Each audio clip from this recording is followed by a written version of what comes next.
가진 분들은 일어나셔서 다 같이 하나님 앞에 찬양하도록 하겠습니다.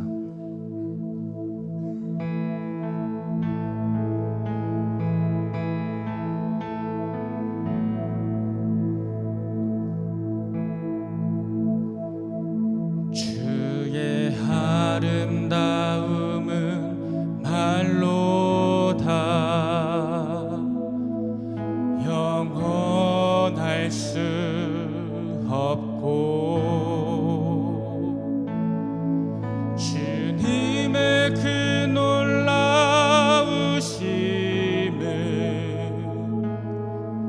다 표현할 수가 없네.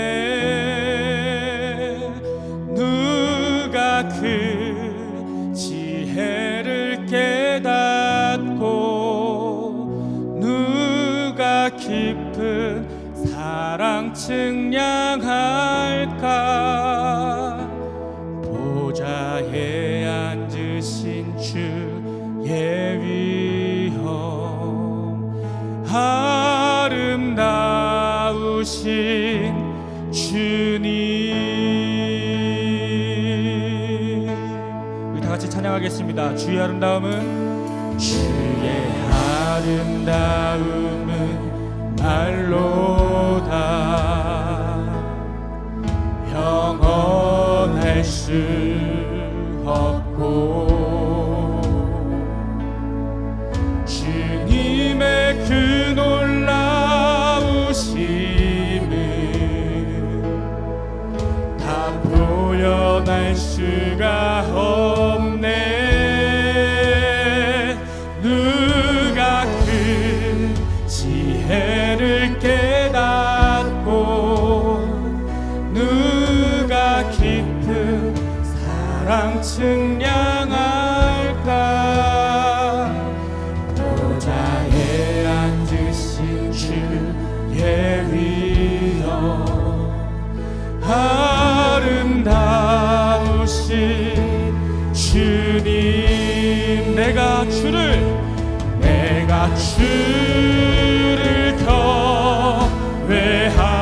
경외함으로 주님 앞에 홀로 섭니다. 찬양 받으시 기합다가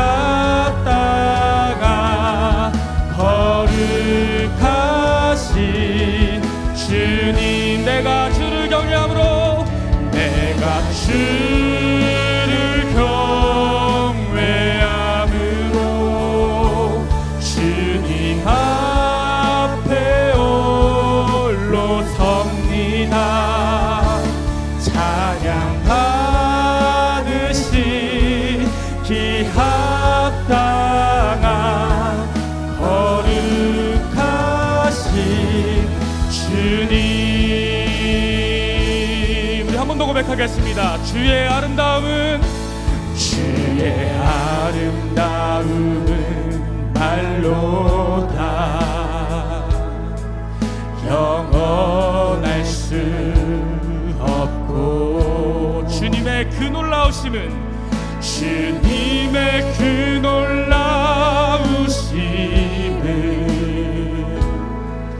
다 표현할 수가 없네.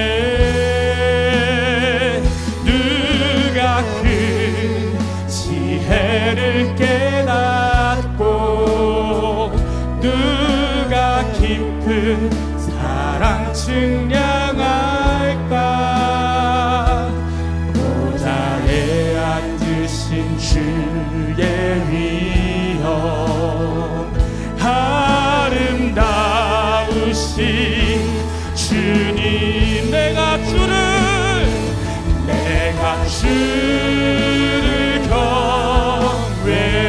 경외함으로 주님 앞에 홀로 섭니다. 찬양 받으시 기합당한 거룩하신 주님. 내가 주를 경외함으로 주를 경외함으로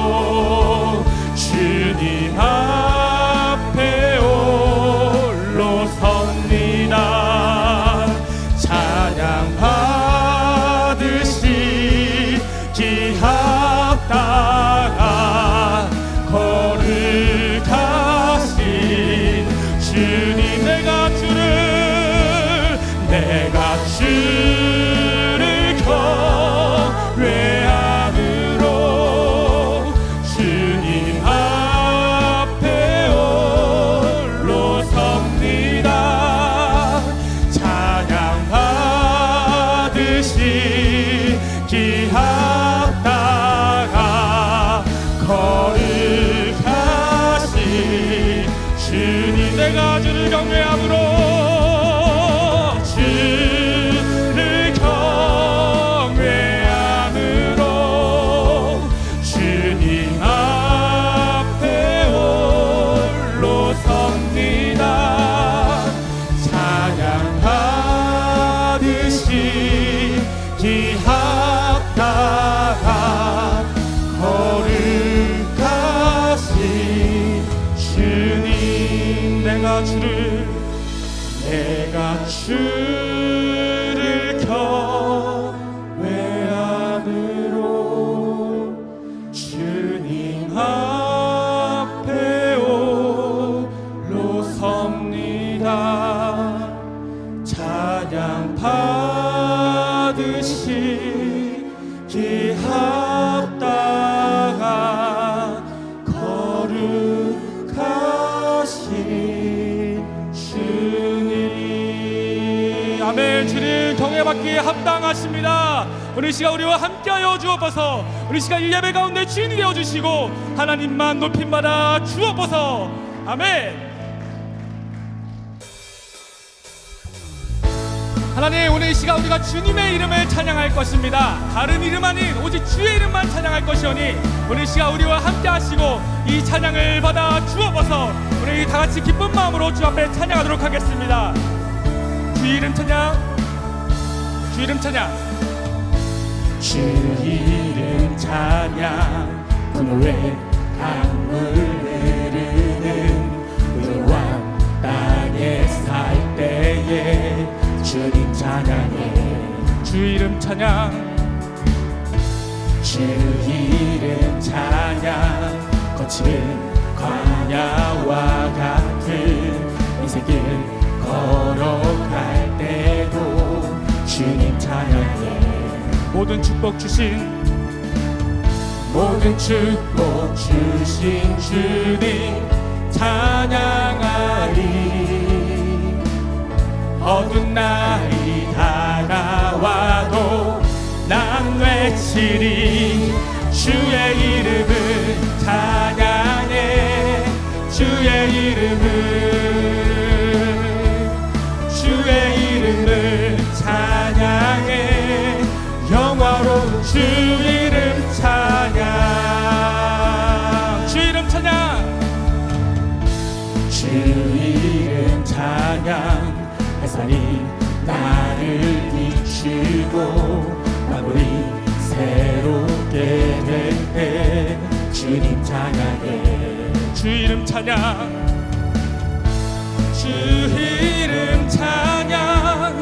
가는 길 험할지라도 고통이 따를지라도 주님 찬양해. 모든 축복 주신 주님 찬양하리. 어두운 날이 다가와도 난 외치리. 주의 이름을 찬양해. 주의 이름을 찬양해. 영화로운 주 이름 주의 이름을 찬양해. 주의 이름을 찬양해. 영화로운 주 이름 찬양. 주님은 주시며 주님은 찾으시네. 내 맘에 하는 말 주 찬양합니다. 주님은 주시며 주님은 찾으시네. 내 맘에 하는 말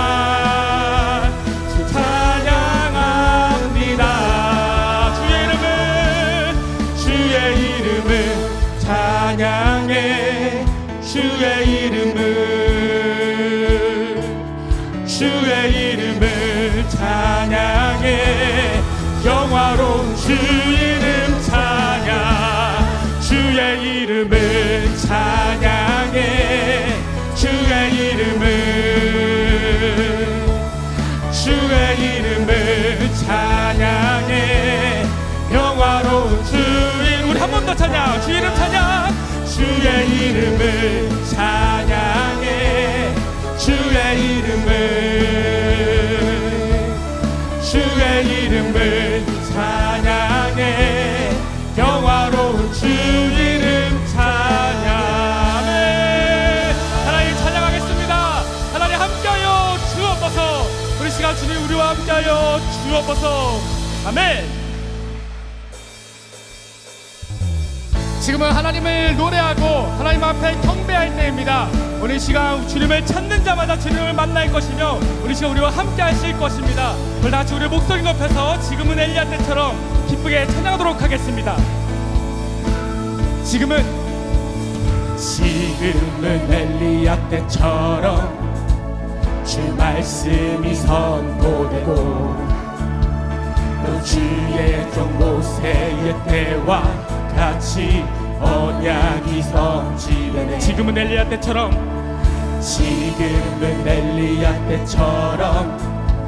주 말씀이 선포되고 또 주의 종 모세의 때와 같이 언약이 성취되네.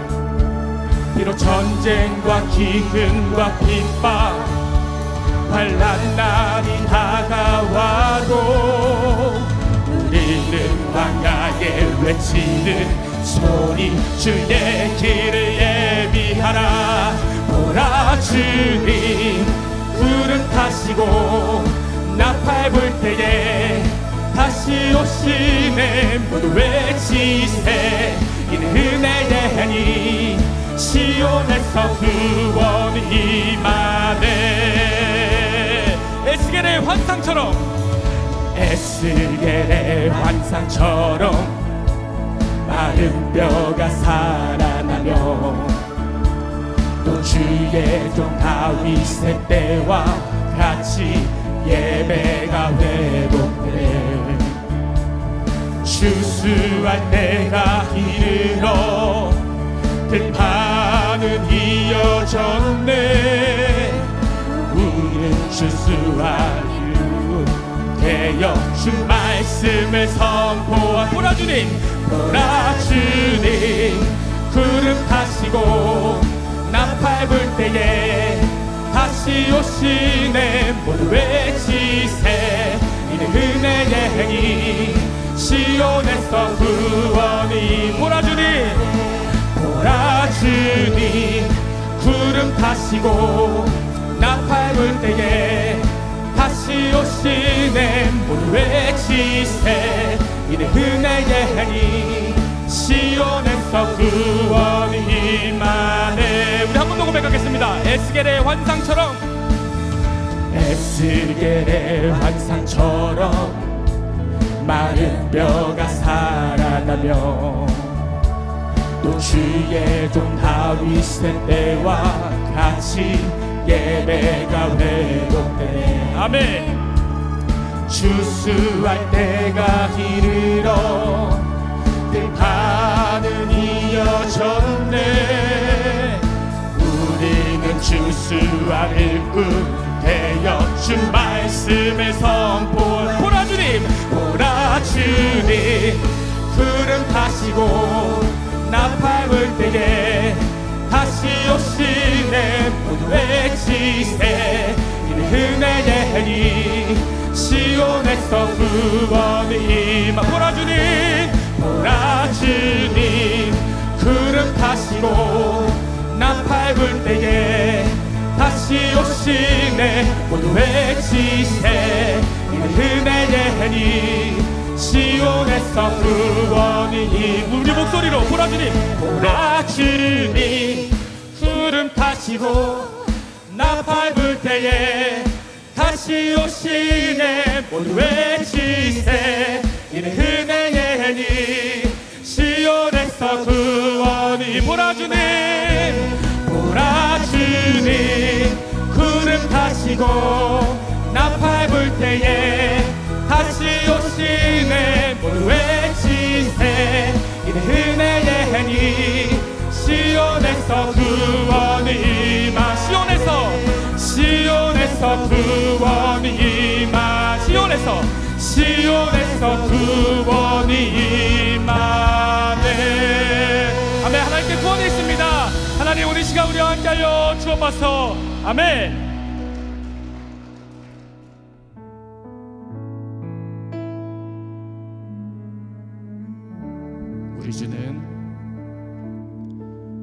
우리 주는 위대하며 능력이 많으시도다. 그의 지혜 무궁하며 인자는 영원하도다.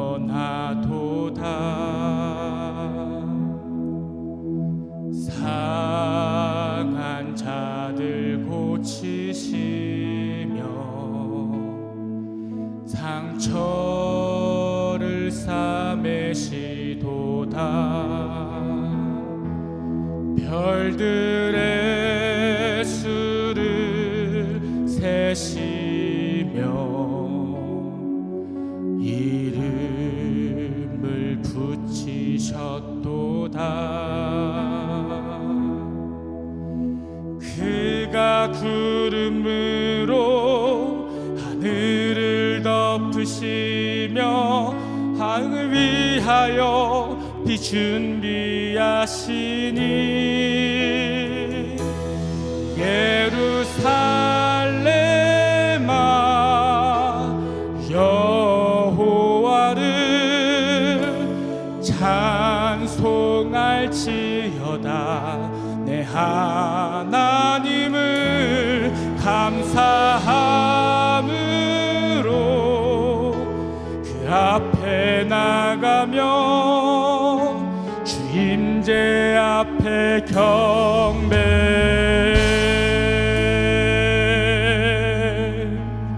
우리 주는 위대하며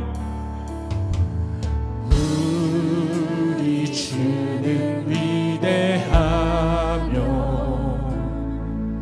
능력이 많으시도다. 그의 지혜 무궁하며 인자는 영원하도다. 상한 자들 고치시며 상처를 싸매시도다. 별들의 수를 세시며 이름을 붙이셨도다. 그가 구름으로 하늘을 덮으시며 땅을 위하여 비 준비하시니 예루살렘아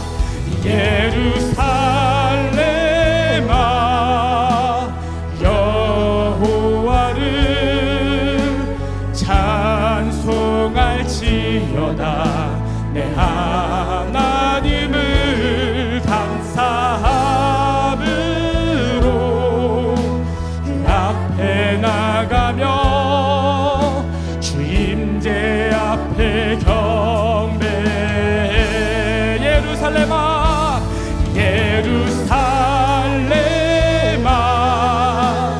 여호와를 찬송할지어다. 내 하나님을 감사함으로 그 앞에 나가며 주 임재 앞에 경배. 그가 구름으로 하늘을 하늘을 덮으시며 땅을 위하여 빛 준비하시니 그가 구름으로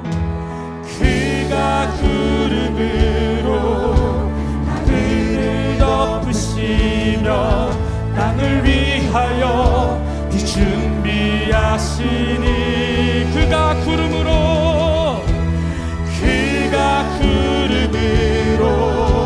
하늘을 덮으시며 땅을 위하여 빛 준비하시니 예루살렘아 예루살렘아 여호와를 찬송할지어다 내 하나님을 감사함으로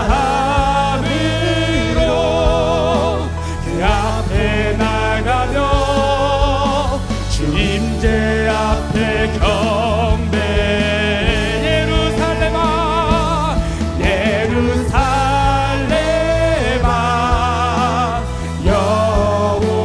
여호와를 찬송할지어다 내 하나님을 감사함으로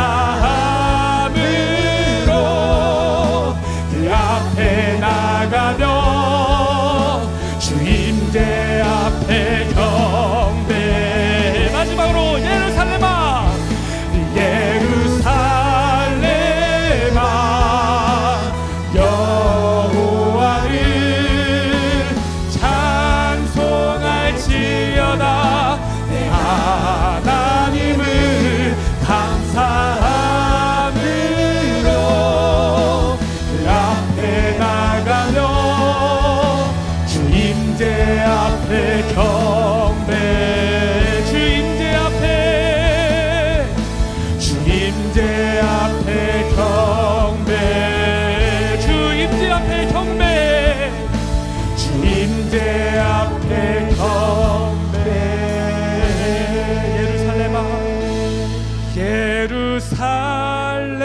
예루살렘아 여호와를 찬송할지어다 내 하나님을 감사함으로 그 앞에 나가며 주 임재 앞에 경배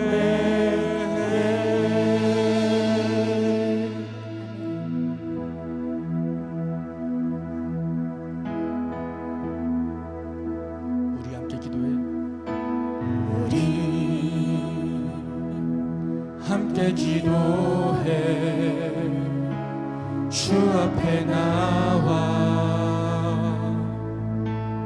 무릎 꿇고 긍휼 베푸시는 주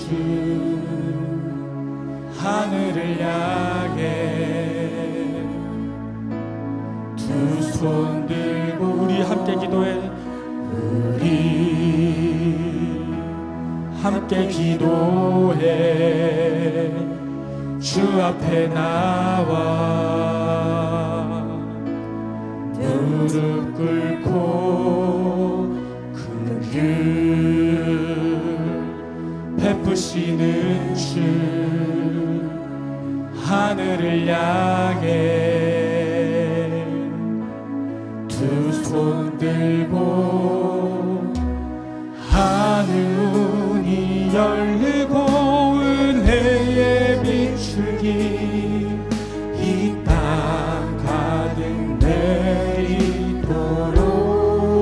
내리도록 마침내 주 오셔서 의의 비추기 우리 위에 부시도록 우리 함께 기도해 우리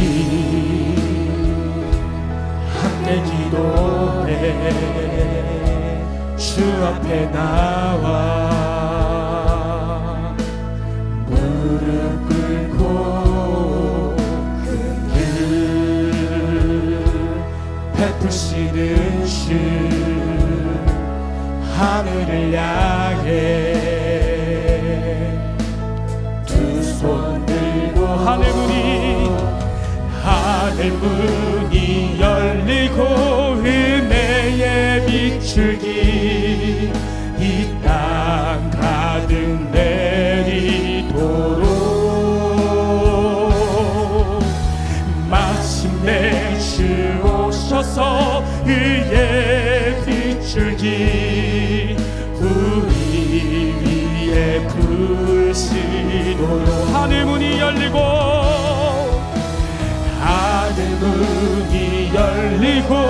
은혜의 비추기 이 땅 가득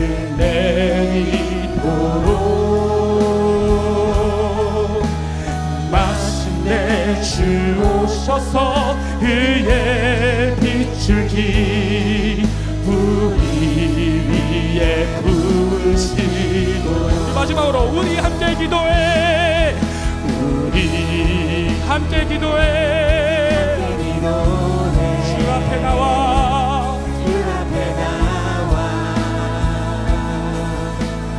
무릎 꿇고 은혜 베푸시는 주 하늘을 향해 두 손 들고 하늘문이 열리고 은혜의 비추기 이 땅 가득 내리도록 마침내 주 오셔서 의의 비추기 우리 위에 부으시도록 하늘문이 열리고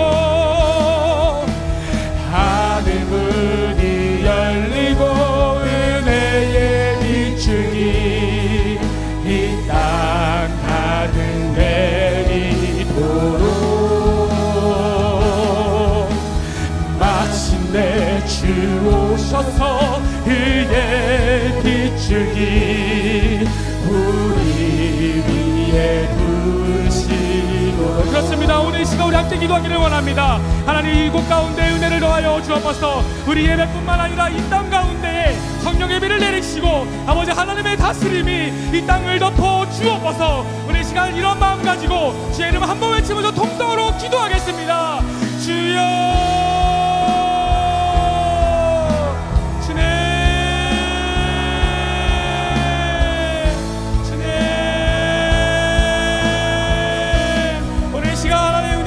주옵소서. 하나님의 성령이 우리 가운데 함께 하심으로 말미암아 우리의 심령이 받아들여지고 아버지 하나님의 영광이 나타나지는 그런 예배 되게 하여 주옵소서. 오늘 시간 아버지 하나님을 갈망합니다. 하나님의 성령의 비가 우리 가운데 내려짐으로 말미암아 아버지 하나님 이 땅을 적시옵시고 아버지 하나님의 다스림이 이 땅을 아버지 하나님 지배하여 주옵소서. 하나님 나라가 이곳 가운데 임하기를 소원합니다.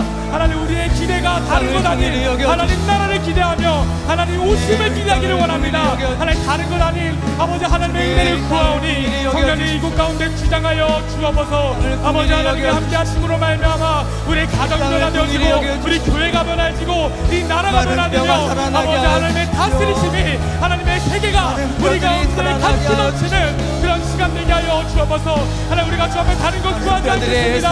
하나님의 은혜를 구하겠습니다. 하나님의 은혜가 우리의 심정을 덮어주시옵시고 가득히 넘치는 그런 예배 되게 하여 주옵소서. 우리가 주의 은혜를 사모하는 자마다 성령의 은혜를 받고 돌아가는 사람 우리의 도시들이 살아나게 누구든지 이 예배당을 아버지 받고 나가는 자마다 그저 어떤 돌아갈 사람 없게 하여 주옵소서. 하나님의 은혜를 사모합니다. 하나님의 사랑을 사모합니다. 하나님의 예배하기를 원하오니 주를 경외하는 그 심령이 회복되었고 하나님의 영광을 맛보고 돌아갈 수 있는 저희 되게 하여 주옵소서. 주님의 이름을 주님 오직 주님의 긍휼을 의지하며 주님의 이름만 부르짖나이다. 주님 우리가 알 수 없습니다. 오 주님 이 마음 이 믿음으로 이 소망으로 주님의 이름만을 부르짖습니다. 하늘 문 열어주시옵시고 은혜의 비를 하나님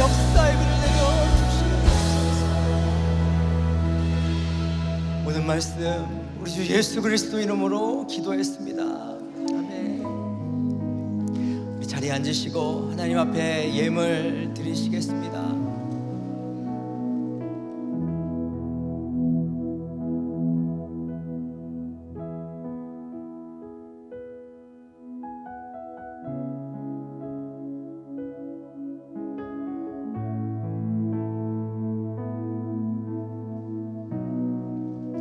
우리 한 번 더 찬양하겠습니다. 우리 함께 기도해. 우리 함께 기도해. 주 앞에 나와 무릎 꿇고 긍휼 베푸시는 주 하늘을 향해 두 손 들고 하늘 문이 열리고 은혜의 비출기 이 땅 가득 내리도록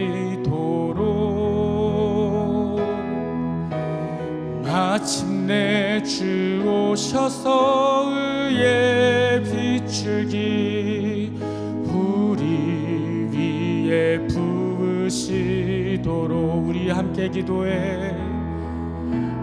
우리 함께 기도해.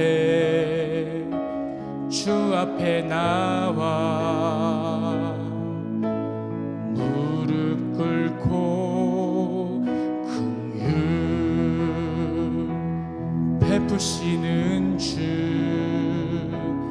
하늘을 향해 두 손 들고 하늘 문이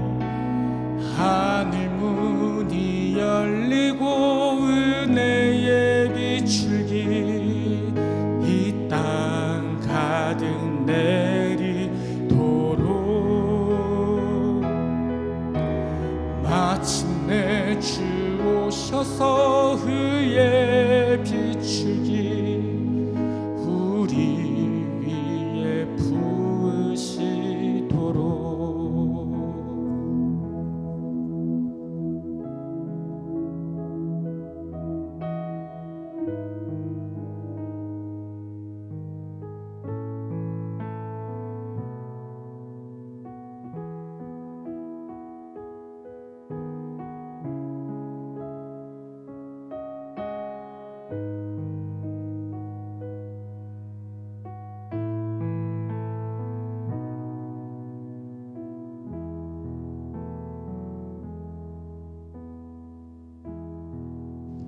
드린 예물 위해서 기도하겠습니다. 주님, 하늘문을 열어주십시오. 하나님, 이 땅에 살아가는 우리의 곤고함을 주님께서 아시지 않습니까? 하나님이 필요합니다. 주의 은혜가 필요합니다. 우리의 가정에 주님 없으면 안 되겠습니다. 하늘문 여셔서 은혜의 비를 부어 주시옵소서. 하나님, 이 땅에서 우리가 비즈니스를 하고 또 살아갈 때 하나님 참 어렵습니다. 하나님 참 힘이 듭니다. 하나님 위로하여 주시옵시고 그 가운데 또 물질을 구별하여서 주께 올려드리는 손길들을 하나님 축복하여 주시옵소서. 하나님, 세상의 축복을 바라는 것이 아니라 하나님께서 주시는 축복만을 우리가 기대하고 소망하오니 하나님 역사하여 주시옵소서. 하나님, 우리의 영의 축복을 또한 기다립니다. 말씀의 부흥을 기다립니다. 말씀 가운데 우리의 골수가 쪼개지는 시간 되게 하여 주시옵시고 새로운 결단이 있는 시간 되게 하여 주시옵시고 많은 뼈 같은 나와 나의 가정과 우리의 교회와 이 땅이 다시 생명을 얻는 복된 시간 되게 하여 주시옵소서. 살아내게 하여 주시옵소서. 주실 축복을 기다립니다. 사모합니다. 모든 말씀 우리 주 예수 그리스도 이름으로 기도했습니다. 아멘. 마지막 날입니다. 우리 강사 목사님 나오실 때 크게 박수하면서 중보하는 마음으로 하나님 힘을 더해달라고 그렇게 기도해 주시면서 맞이해 주시면 좋겠습니다. 강사 목사님.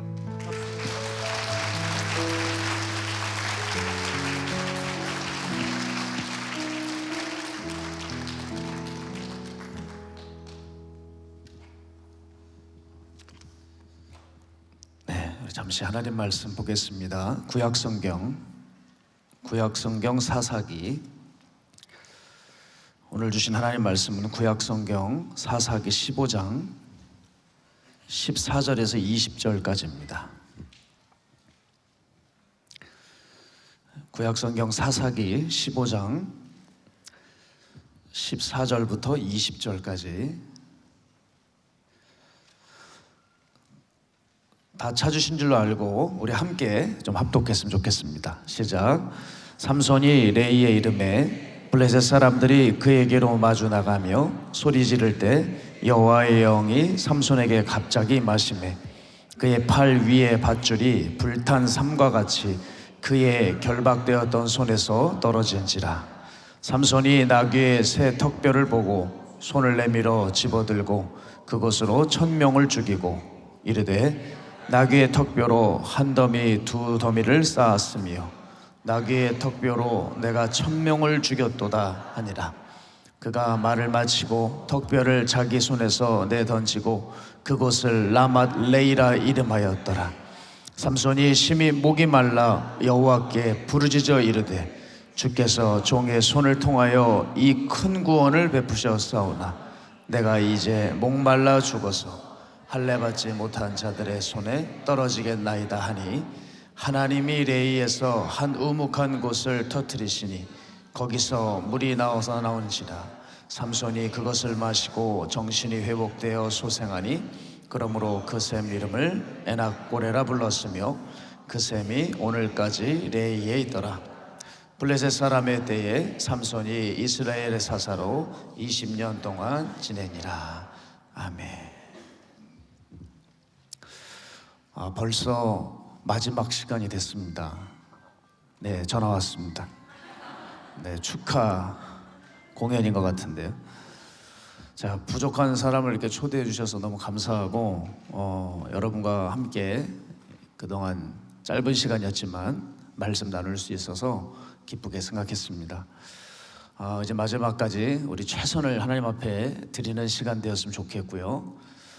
그런 맥락에서 제가 예전에 전라도 땅끝 마을을 좀 신방을 다녀온 적이 있습니다. 그 다녀온 후에 이제 목포역을 경유해서 이제 가야 되는데 이제 저녁 때가 됐습니다. 그래서 제가 식사를 해야 되겠고 지역 맛집을 좀 찾아봤어요. 찾아봤는데 그쪽에 꽃게살 비빔밥이 유명하더라고요. 혹시 드셔보셨습니까? 여기 목포 분들은 없습니까? 네. 있어요? 아니군요. 네, 죄송합니다. 손을 이럴 때 움직이면 사람이 헷갈리는 거예요. 왜 지금 얼굴을 만지고 자꾸 그럽니까? 네. 그래서 택시를 이제 잡았습니다. 잡아서 주소를 찍어서 드리는데 보니까 보통 분점이 유명하지 않고 본점이 유명하잖아요. 본점이 아니라 분점이 찍혀 있더라고요. 그래서 의심이 되면서 제가 이렇게 기사님께 드렸습니다. 기사님, 이 주소로 가주십시오. 그런데 여기 분점이네요. 그러더니 택시기사님이 뭐라 하시냐면 예, 맞습니다. 이놈을 드시려면 분점으로 가야 됩니다. 그러더라고요. 그래서 왜 본점이 아니고 분점입니까? 그랬더니 이분이 의미심장한 말을 한마디 하셨습니다. 자고로 음식 맛이라는 것이 돈 맛을 알게 되면 떨어지게 되는 법이죠. 그러더라고요. 느낌이 왔어요. 그렇구나. 원래 당연히 본점이 맛있었는데 이게 돈 맛을 알다 보니까 정성을 줄이기 시작했다는 거예요. 그렇죠. 반찬 가지수도 좀 줄이고 양도 줄이고 서비스도 좀 적당해지고 이렇게 되는 겁니다. 근데 사람이 얼마나 잘 알아요, 그런 것들을. 벌써 반찬 몇 개 뺐네, 알잖아요. 그렇죠. 그래서 저 같은 경우도 어디 고기 먹으러 가고 뭐하러 가면 양이 갑자기 줄은 게 느껴집니다. 늘 가던 집은 어떨까요? 양이 나와줘야 되는데 줄어드는 게 느껴지시죠? 그런 거는 아주 잘 반응을 하시네요. 오전에는 제가 복음을 위해서 수고하라고 그럴 때는 꽃게살 비빔밥 얘기하니까 여러분 이런 수준이 되면 안 되는 거예요. 네. 그래서 참 이렇게 돈 맛을 알게 되니까 가게들이 더 잘해줘야죠. 더 반찬 가짓수를 늘리고 해야지 이게 지혜로운 사람들인데 슬슬 빼는 거예요. 사람들이 다 알아차리죠. 제가 그 모습을 보면서 아, 참 교회랑 너무 비슷하다 생각을 했어요. 여러분, 한국 교회가 인기를 얻을 만큼 얻었고 힘을 받을 만큼 받았어요. 그러니 어떻게 됩니까? 교회가 점차 힘을 잃어가죠. 교회가 예수님 맛으로 충분히 살았었는데 교회도 이 음식점에는 똑같이 무슨 맛을 알았어요? 돈 맛을 알았죠. 세상 맛을 알았어요. 그 맛을 알자 점점점 기울어지기 시작하는 겁니다. 사람들도 마찬가지예요. 그래서 예수님 앞에 나올 때도 처음엔 뜨거웠지만 하나님이 또 복을 주셔서 풍성하게 되니까 그 처음 사랑을 잃어버리고 그 세상 맛에 젖어서 슬슬 습관적으로 기계적으로 와서 예배를 드리고 있다는 거예요. 여러분, 그와 같은 상태가 지속될 때 빨리 스톱시켜야 돼요. 이게 지속이 되게 내버려 두면은 나중에는 영혼이 너무 무뎌져서 하나님의 말씀이 더 이상 들려지지 않습니다. 여러분의 마음을 오늘 이 마지막 시간까지 끝까지 정말 살아내기 위해서는, 주 앞에서 살아내기 위해서는 이 마음가짐을 잘 잡아야 돼요. 도대체 나는 왜 이렇게 영적으로 무기력해지고 뭔가 타성해졌던 신앙인으로 여기까지 왔을까? 한번 우리는 고심을 해봐야 된다고 하는 것이죠. 제가 마가의 다락방에 살 때였습니다. 살고 있는데 저는 조금 눈이 빠른 것 같아요. 아니 자랑이 아니고요. 좀 불편할 때도 있는데 이렇게 제 방에 사역을 마치고 들어왔는데 뭔가 누가 왔다 간 것 같은 거예요. 이상하다. 뭔가 왔다 갔어요. 설명은 안 되지만 분명히 문을 잠그고 갔어요. 그래서 제가 그날도 문을 잠그고 몇 번을 확인을 했습니다. 이제 뭐가 들어오면은 이건 이상한 거야. 뭐 귀신밖에 더 있겠어요? 근데 설마 뭐 귀신이 제 책을 꺼내 보겠어요? 뭐 물건을 건들겠어요? 이상하잖아요. 어느 날 딱 들어왔는데 또 이상해요. 뭔가가 쓰러져 있고 이건 분명히 누가 문을 따고 여기 들어왔다 갔구나. 그 의심이 가득 차 있던 그 무렵이었죠. 제가 그날은 사역이 오전에 없어서 보충하려고 잠을 좀 보충하려고 이제 오전에 낮잠을 좀 잤습니다. 낮잠을 자는데 그때 방이 이상한 소리가 나기 시작해요. 그래서 아, 이게 밤에 오던 것들이 이제는 또 낮에 오나 보다. 왜 워낙 그런 일이 많으니까 이제 또 밤에 아니 낮에 오네. 이제 뭐 또 내가 생전 눌리지 않은 가위가 올래나. 근데 잠결에 그 눈이 떠집니까? 안 떠지잖아요. 근데 이상하니까 힘을 내가지고 이렇게 떴는데 그 문을 열면 문 앞에 이렇게 건반을 하나 놔놨어요. 거기 위에 뭔가가 푸적푸적 되고 있는 거예요. 눈을 뜨고 봤더니 세상에 쥐인 거예요. 쥐.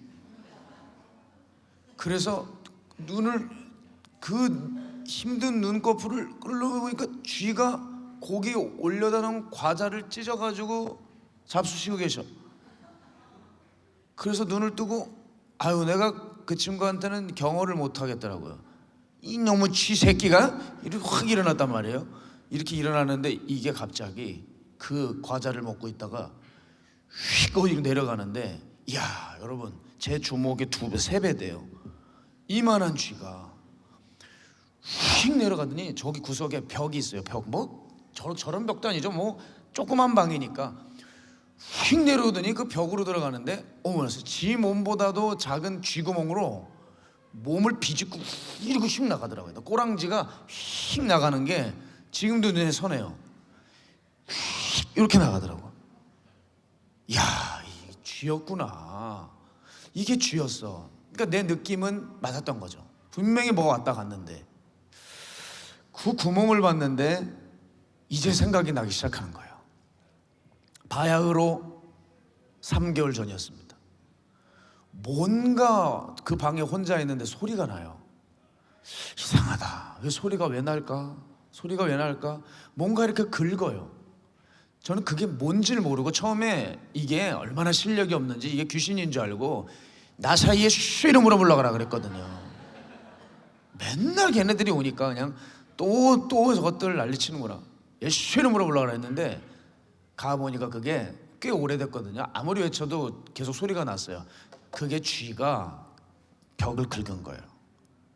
그게 3개월 전이었어요. 3개월 동안 긁더니 결국 뚫은 겁니다. 이야, 그래서 쥐가, 야, 이게 쥐가 제법이다. 이 쥐가 참, 이거 쥐분이라고 해야 되나, 대단한 분이신데, 제가 그걸 보면서 깨달았어요. 아, 이게 사탄도 이렇게 하겠구나. 시간을 두고 우리가 전혀 모른 채, 전혀 모르는 사이에 조금씩 우리 믿음을 갉아먹는 거예요. 그러다 결정적으로 뚫어버리는 거예요. 여러분, 죄송하지만 여기 뚫린 사람들도 있을 거예요. 오랫동안 갉힌 거예요. 이젠 뚫려가지고 메꾸질 못해. 처음엔 그냥 소리 정도였죠. 나중엔 뚫고 와서 제 집을 다 누볐던 것처럼 바이러스를 다 퍼뜨렸겠죠. 우리의 심령에도 처음에 약간 소리 정도로 냈지만 우리 심령에 와가지고 완전 쥐밭을 만들어버리는 거예요. 자, 그런 의미에서 여러분이 신앙생활 하시면서 정말 주의해야 될 것이 있습니다. 그게 3가지인데, 대표적인 3가지인데, 첫 번째는 자아고, 두 번째 세상이고, 세 번째 사탄입니다. 이 중에서 사탄을 조심해야 돼요. 왜냐하면 영적인 존재이기 때문에. 이건 하나님 다음인 존재예요. 여러분이 생각하는 것 이상으로 뛰어난 존재입니다. 우리 안에 예수 그리스도 이름의 권세가 없었으면 마귀에게 100% 잡힙니다. 그렇기 때문에 지혜로운 사람이 있다면 지금 내가 하는 선택과 이 결정에 있어서 이게 주님의 방법인지 사탄의 방법인지를 헤아릴 줄 아는 사람이라는 거예요. 사탄은 아주 교묘하게 우리의 영을 침탈해 갑니다. 제가 신학대학 다닐 때였는데요, 선교학 시간이었는데 갑자기 그 젠틀하고 똑똑해 보이던 교수님이 갑자기 수업 멀쩡하게 하다가 한 몇 주 지났는데 뭐 재밌게 듣고 있었는데 갑자기 대뜸 뭐라 그러냐면, 야, 요즘 세상에 귀신이 어디 있어? 귀신은 없어, 그러더라고요. 필기를 하다가 펜을 놓고 저 양반이 지금 무슨 소리를 하는 거야? 제가 이 생각을 했다니까요. 아니, 다른 교수는 몰라도 선교학 교수가 그런 얘기를 하면 안 되는 거죠. 여러분, 선교가 뭡니까? 죽어가는 이방 땅에 악한 영들이 지배하고 있는 그 땅에 그 귀신들을 몰아내고 복음으로 교회를 세우는 거죠. 선교는 교회 세우는 거 아니에요. 근데 교회가 그냥 세워집니까? 악한 영들을 쫓아내야지 세워지는 거거든요. 그 토착화된 영들, 지역의 영들을 내쫓고 복음으로 잡아가면서 세워지는 게 교회예요. 근데 선교학 교수가 돼서 귀신이 어디 있냐고? 이렇게 얘기하면 도대체 그럼 예수님이 성경에서 귀신을 쫓아낸 치유의 사건들은 그럼 다 거짓말이 되는 겁니까? 아, 너무 황당했고요. 그때 알았어요. 아, 저 많이 읽은 저 책이, 저 지식이 저 사람을 파괴시켰구나. 여러분, 기억하셔야 됩니다. 우리가 은혜를 받고 지식이 들어가야 돼요. 그냥 지식이 들어가 버리면, 은혜를 모르는 지식이 들어가면 사람을 교만하게 만들어 버립니다. 익은 벼들이 고개를 숙일 줄 안다고 하는 옛말이 있듯이 은혜도 똑같아요. 은혜를 알게 되면 뭘 알아도 감사하고 적용하기 바쁘지, 그렇게 하나님 자리에 올라가서 성경 이상으로 올라가서 성경을 왜곡하고 장난질 치지 않아요. 여러분, 사탄은 이 지식이라는 도구를 통해서 그 선교학 교수의 마음을 사로잡고 서서히 물들게 했던 것이죠. 신학대학 교수라도 소용없어요. 성경을 알아도 소용없고 성교를 공부한 사람이라도 소용없어요. 마귀를 조심해야 돼요. 그 놈이 우리를 서서히 허물어 가기 시작합니다. 심지어 한 종을 파괴시키기까지 마귀가 어느 정도 계획을 잡느냐면 10년, 20년, 30년을 앞두고 그 종을 조금씩 마음의 벽을 갉아먹어요. 그래서 그때가 되면 바로 집어삼킵니다. 처음에는 그 종들이 무너지지 않아요. 그래도 하나님 사랑하는 마음이 있으니까. 그러나 마귀가 아주 간악하게 서서히 시간을 두고 30년을 두고 그를 공격해서 결국엔 거꾸라뜨리는 거예요. 따라서 우리는 조심해야 돼요. 처음에 작은 게 들어온다고 해서 의심도 안 하고 그냥 덥석 물면 안 된다는 거예요. 그랬다가 그것이 확장을 해버려요. 그래서 여러분, 지금의 영적인 상태가 내가 지금 힘들어진 게 그 하나씩을 나도 모르는 사이에 허용한 탓입니다.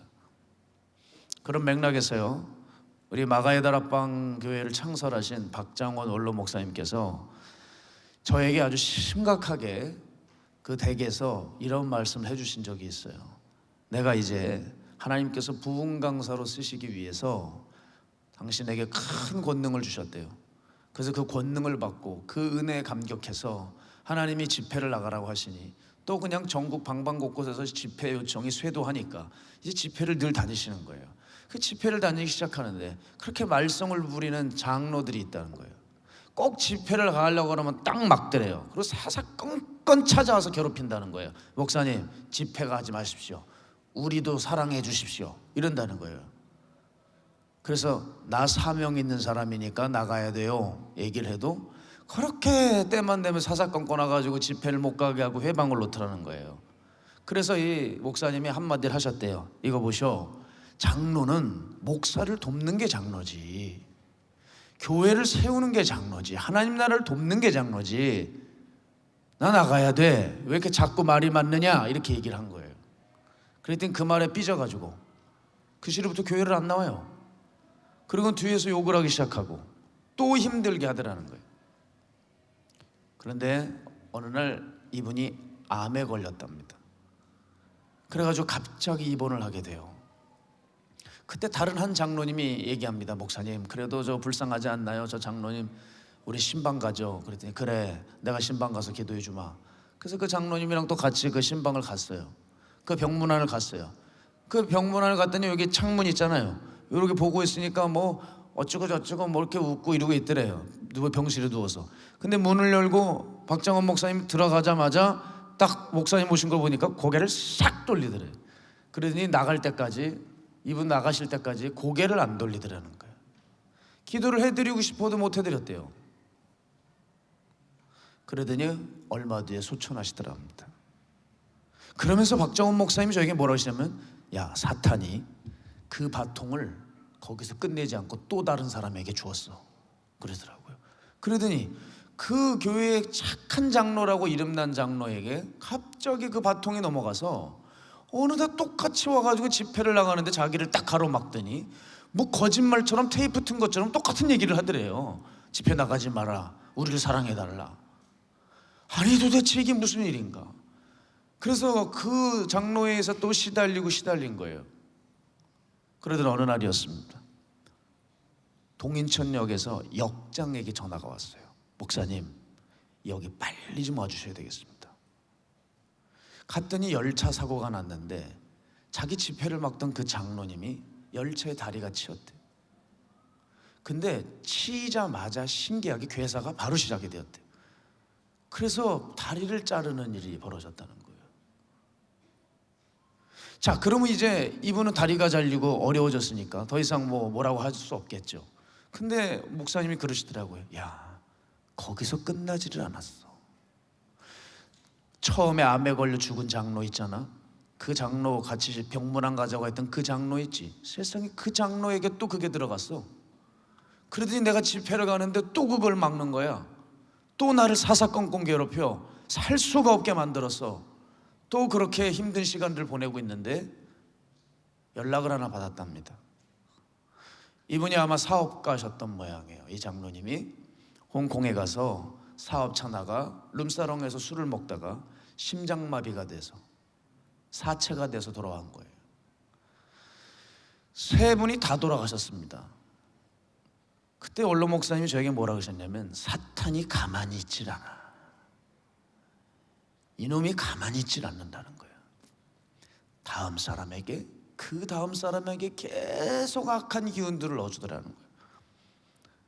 여러분, 우리가 1차적으로 절대 하나님의 사람들이나 하나님의 교회는 허무는 거 아니에요. 내가 기분이 나빠도 그건 허무는 거 아니에요. 하나님 무섭게 심판하십니다. 두 번째, 왜 장로님들이 이렇게 되었냐? 자기들끼리 모여서 얘기하면서 서로들 이야기에 젖어드는 겁니다. 여러분, 사람 조심하셔야 돼요. 장로고 권사고 목사고 부목사고 전도사고 해서 그 사람이 하나님의 사람이 아니에요. 같이 있다가 하나님의 사람이 아니면 그 안에 있는 것들로 인해서 나는 나도 모르는 사이에 젖기 시작합니다. 사단에게 붙들려 있는 종들이 얼마나 많은 줄 압니까? 그 안에 있는 더러운 것들로 사람들에게 자연스럽게 적셔요. 그래서 성경에 보면 악한 자들과 길을 함께 가지도 말라고 하는 게 뭐예요?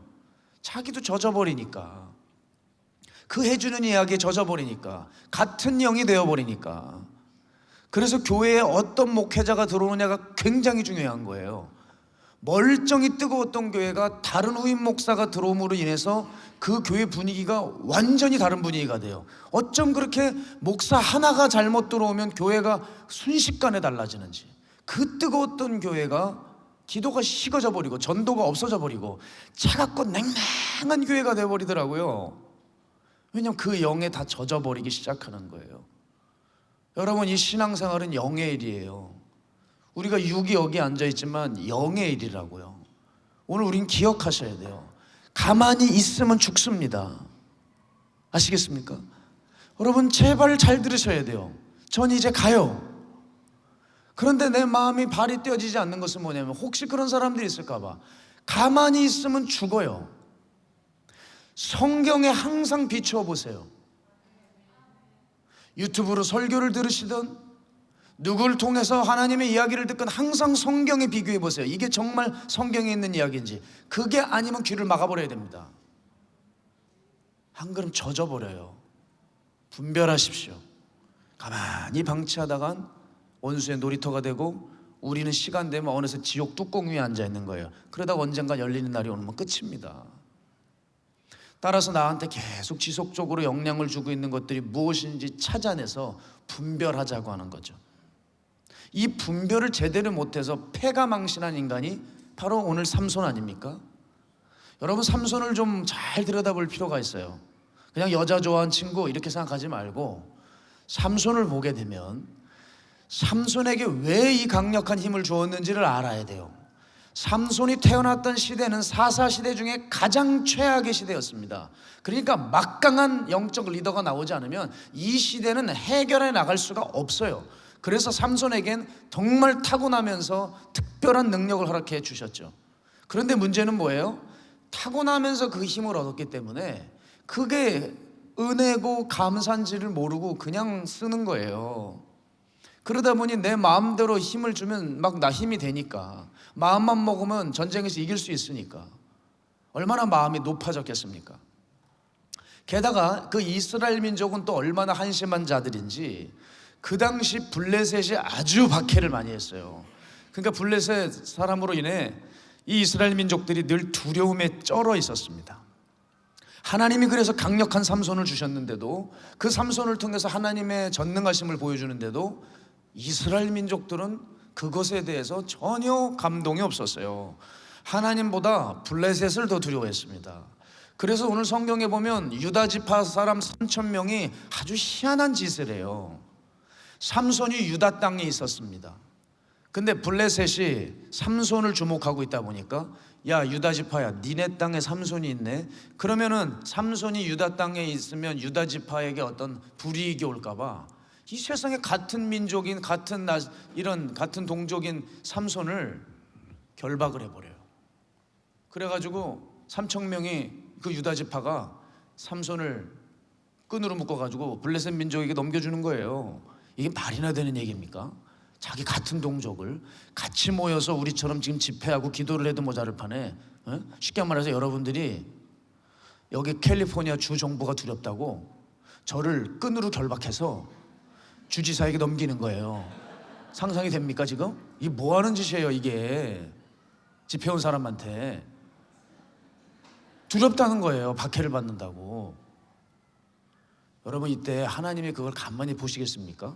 삼손에게 하나님의 영이 임하기 시작하면서 그 끈을 뭐 고무줄처럼 탁탁 풀어버리는 거죠.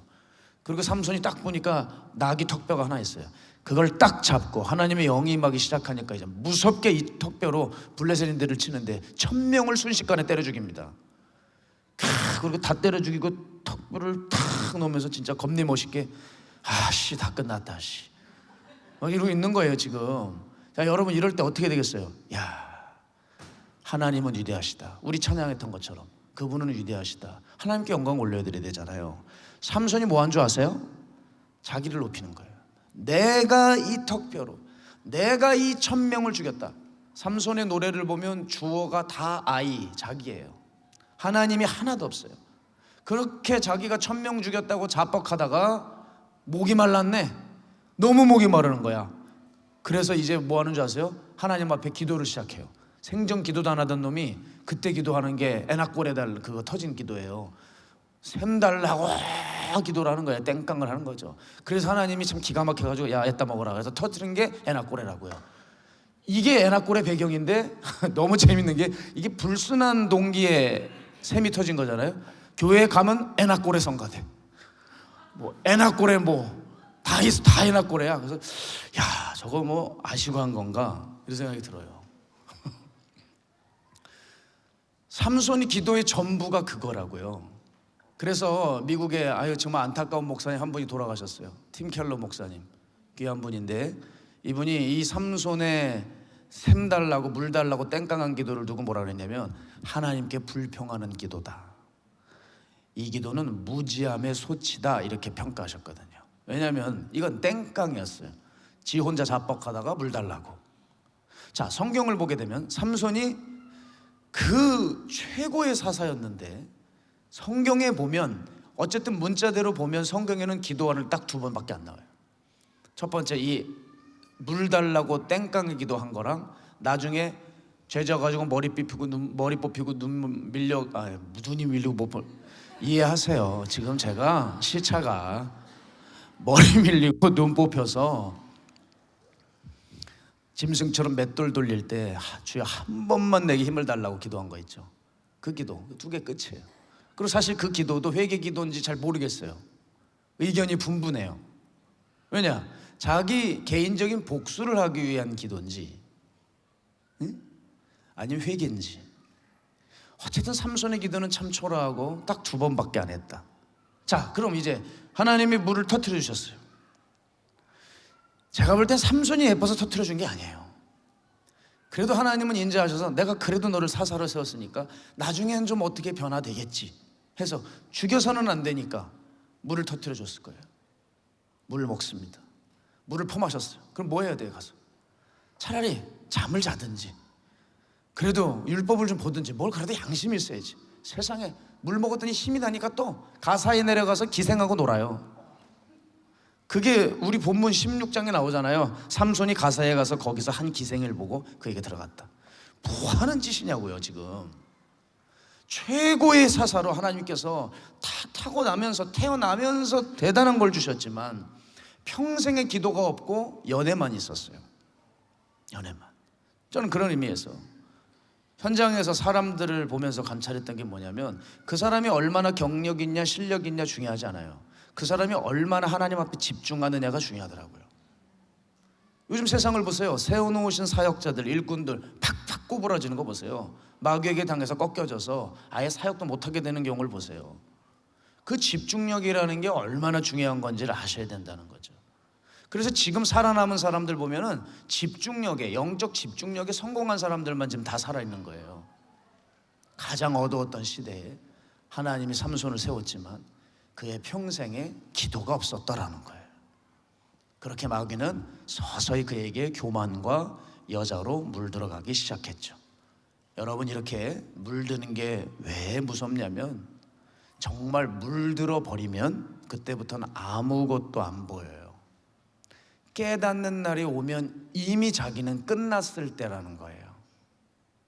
깨달아요. 내가 이 죄에 걸렸구나. 근데 이미 돌아보면 그 죄로 인해 모든 것이 다 무너져 있는, 다 끝장난 때에 비로소 깨닫기 시작한다는 거예요. 제가 이거 잘 알죠.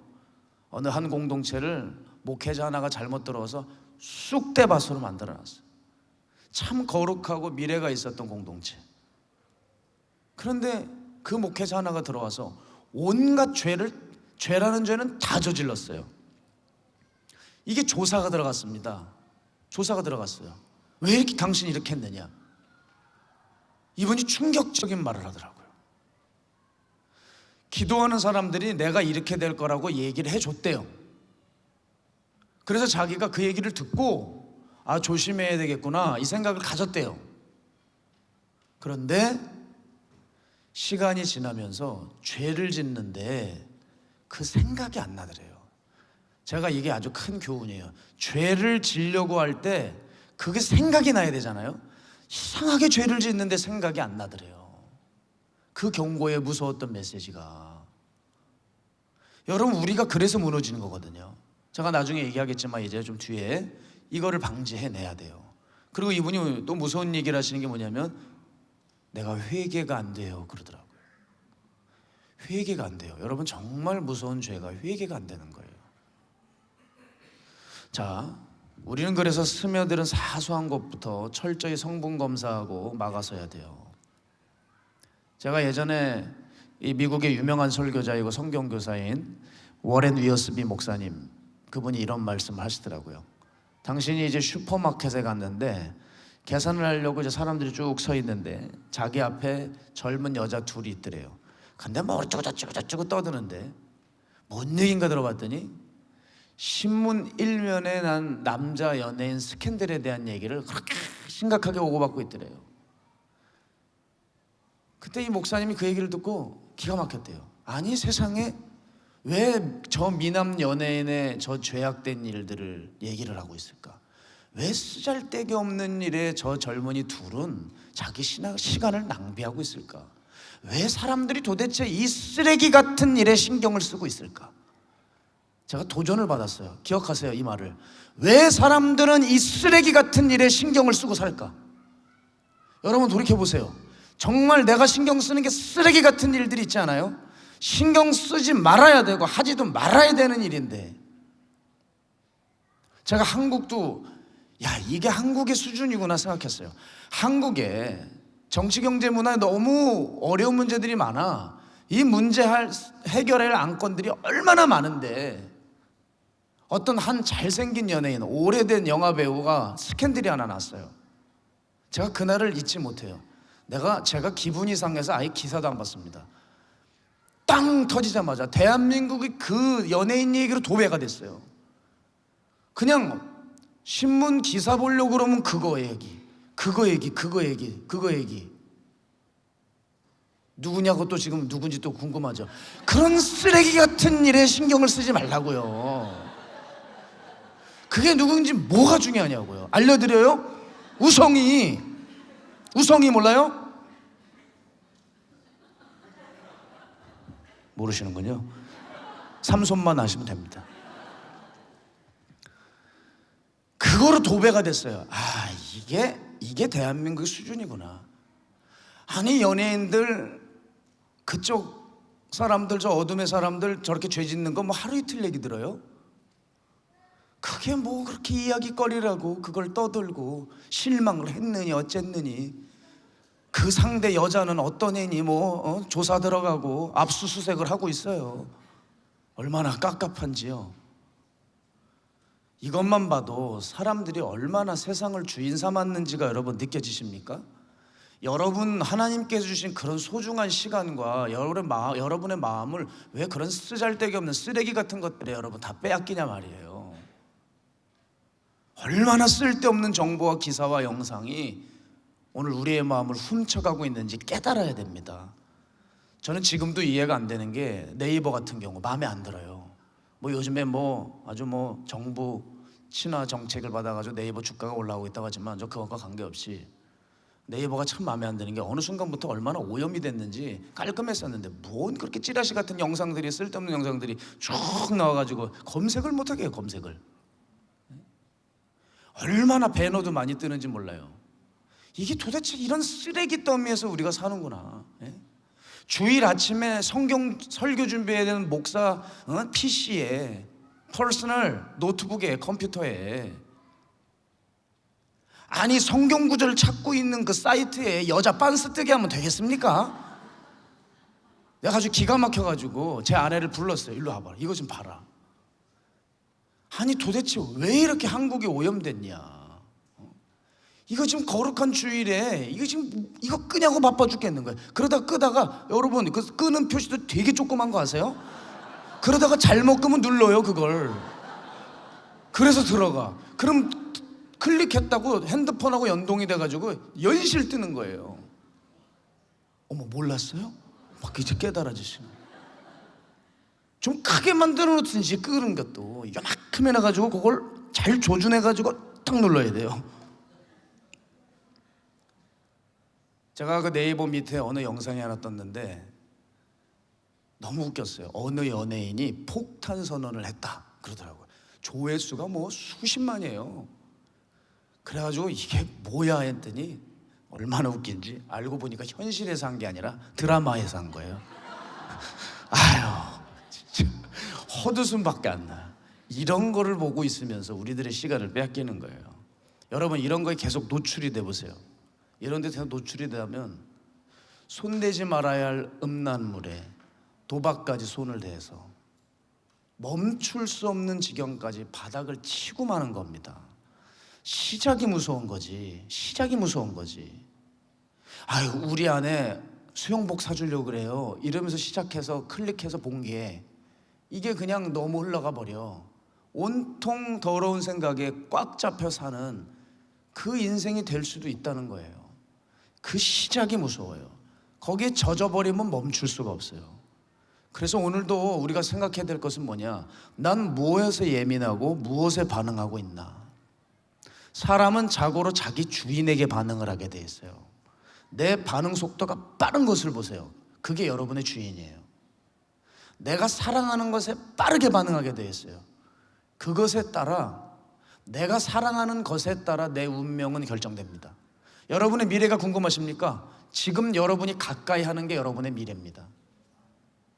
여러분이 지금 사랑하고 있는 게 여러분의 운명이 될 거예요. 근사하게 우리는 지금 예배드리고 있지만 죄송하지만 여기서 주님의 운명을 같이 누릴 사람은 적어요. 내가 집에 가서 가까이 하는 그게 여러분의 미래고 운명이고 내 삶이고 그게 내 인생이 될 거예요. 삼손은 여자를 가까이 했어요. 그래서 그 여자 때문에 망했어요. 그 삼손은 그런 운명이 아니었어요. 그러나 그가 그것을 사랑했기에 그 운명으로 흘러 들어갔어요. 그래서 우리에게 물어야 될 중요한 질문이 뭐예요? 지금 내게 영향을 미치고 있고 내가 지금 가까이 하고 있는 것이 무엇이냐? 그게 중요한 거죠. 자 그러면 나도 나름대로 잘나보려고 하고 나도 변질되는 것을 막아보려고 하고 마귀에게 끌려가는 게 싫어서 노력을 하는데 그래도 번번이 넘어집니다. 도대체 어떻게 해야 될까? 저는 이렇게 생각해요. 그런 생각을 가지고 계시는 분들은 저는 소망이 있다고 생각해요. 왜냐하면 대다수 크리스찬들이 이런 생각도 안 하고 살거든요. 그럼 어떻게 하면 이 마귀에게 끌려가는 삶을 살지 않을 수 있을까? 이건 특별한 방법이 없습니다, 여러분. 저도 많은 훈련을 해봤지만 이건 특별한 방법이 있는 게 아니라 매사에 깨어 있어서 주님께 붙어 있어야 돼요. 늘 주님을 매사에 의식하는 훈련을 하는 거예요. 로렌스 형제처럼 항상 하나님을 의식하면서 그분과 동행하는 의식적인 훈련. 제 단어를 잘 기억하세요. 의식적인 훈련이에요. 성령을 통해서 저절로 되는 게 아니에요. 대단한 성자들도 수많은 노력 끝에 의식적으로 그분과 손잡고 동행하는 훈련을 한 거예요. 그렇게 주님을 붙들고 놓지 않으려고 하는 깨어있음이 중요하다는 거예요. 그게 중요해요. 자 여러분, 이 시대는 어떤 시대라고 제가 아까 주일에 말씀드렸죠? 흔들어버리는 시대라고요. 흔드는 시대. 자 그러면 이 흔들어버리는 시대에서 살아남으려면 어떻게 하면 돼요? 붙든 거를 놓지만 않으면 되잖아요. 여러분, 내가 100m 위에 매달려 있건 1000m 위에 매달려 있건 그건 관계가 없어요. 붙들고 손만 안 놓으면 돼요. 그럼 살아요. 맞죠? 사단의 공격이 작으냐 적으냐 그거 따질 이유도 없어요. 내가 넘어진 게 큰 거에 넘어진 거예요, 작은 거에 넘어진 거예요, 그거 따질 이유도 전혀 없어요. 그냥 붙들고 있으면 돼요. 놓지만 않으면 이긴다 이 말입니다. 우리 영혼의 안전봉 되시는 그리스도의 말씀을 붙들고만 있으면 우리는 이깁니다. 저는 그래서 성도들에게 여쭙고 싶은 게 아름다운 고백, 아름다운 찬양의 그런 향연들은 많지만 실제로 여러분의 삶에서 주님을 붙들고 놓지 않을 수 있어야 한다는 거예요. 제가 청소년 집회 가면 짜증나는 게 뭔지 아세요? 아주 찬양할 땐 다 순교자야. 세상에 이런 순교자들이 없어요. 이런 열정의 사람이 없다고요. 말씀만 들어가면 계속 졸아요. 이게 뭐냐고. 그런 거서 일어나! 이러고 아이고 저 놀라셨네 주무시다가. 죄송합니다. 주무세요. 계속 주무세요. 그게 아니고 그 애들한테 하는 얘기예요. 일어나라고 소리를 지른단 말이죠. 전 깨우는 목사거든요. 영혼도 깨우고 잠도 깨우고. 할렐루야. 꼭 우리는 그 청소년 애들처럼 살아요. 여기서는 뭐 괜찮아요. 아주 소그룹 나눔할 때는 그럴싸해. 그죠? 집에만 가면 이건 깡패야, 헐크야. 칼만 안 날라오면 다행이에요. 아이고, 사나워가지고 그 애들이 와서 하는 얘기예요. 장로님 아들 딸들 제가 많이 상담하잖아요. 아, 정말 이중적이라도 우리 아버지는 삼중창이에요. 그래. 아유, 대단하십니다. 연기력이 대단하세요. 여기까지 해야죠. 여러분, 붙들고 늘어지고 버틸 수 있는 이 버팀목 훈련, 이걸 해야 돼요. 저는 그렇게 생각해요. 지금 이 시대는 무슨 거창한 얘기하는 시대가 아니에요. 거대한 부흥, 그거 쉽게 올 수도 없고요. 거대한 부흥을 목격하는 일보다 이 시대에 중요한 것은 내가 매일 쓰러지지 않기 위한 영적 리듬이 중요해요. 아셨죠? 현대 그리스도인들은 도무지 주님과 동행할 수 없을 정도로 복잡한 사회 구조 속에서 살아요. 이해합니다. 이해해요. 여러분의 고단한 삶을 이해 안 하는 게 아니에요. 이해하는데 그러다 보니까 영적 리듬을 잃기가 너무 쉬워요. 그래서 입만 열면 바쁘다, 힘들다, 죽겠다, 쉬고 싶다, 아주 입에 달고 살죠. 근데 그건 그대로 하고 신앙은 신앙대로 가야 되는데 이 영향을 받아버려서 그 말들에 자기가 깔려 죽어요. 그래서 영적 흐름이 다 끊어져 버리고 영적 갈망이 없어져 버려요. 그래서 예배를 드리고 뭐 사역을 한다고 하지만 여러분, 이게 에너지가 안 느껴지는 거예요. 에너지가. 내가 사역한다고, 내가 예배에 빠지지 않는다고 여러분 안전한 게 아닙니다. 여러분 안전해 보이죠? 여러분 안전해 보이죠? 같은 공동체에서 오래 있다 보면 안전해 보이죠? 그러나 밖에서 보면 안전해 보이지 않을 수 있어요. 더 깊이 들어가 볼까요? 사역을 하는 사역자가요, 성경을 보지 않은 지 꽤 오래된 상태일 수도 있어요. 왜? 하루 이틀 사역이 바쁘다고 넘기고 그래서 언제 성경 피냐? 설교 준비할 때 성경 피는 거로 끝내는 목사들이 있어요. 그리고 기도를 멈춰버린 리더들이 있어요. 사역이 많아졌다고 기도를 쉬는 거예요. 회의가 많다고 기도를 안 해요. 그 리더는 끝나는 겁니다. 이런 사람들은 사단이 부는 바람 한번, 미풍 하나에 우수수 쓰러져 버립니다. 유혹 하나 이렇게 삶에 집어넣어 버리면 영락없이 덥석 물어버려요. 그리고 교회 안에서는 분주하게 눈썹 날리고 궁둥이 들면서 뛰어다니는 거예요.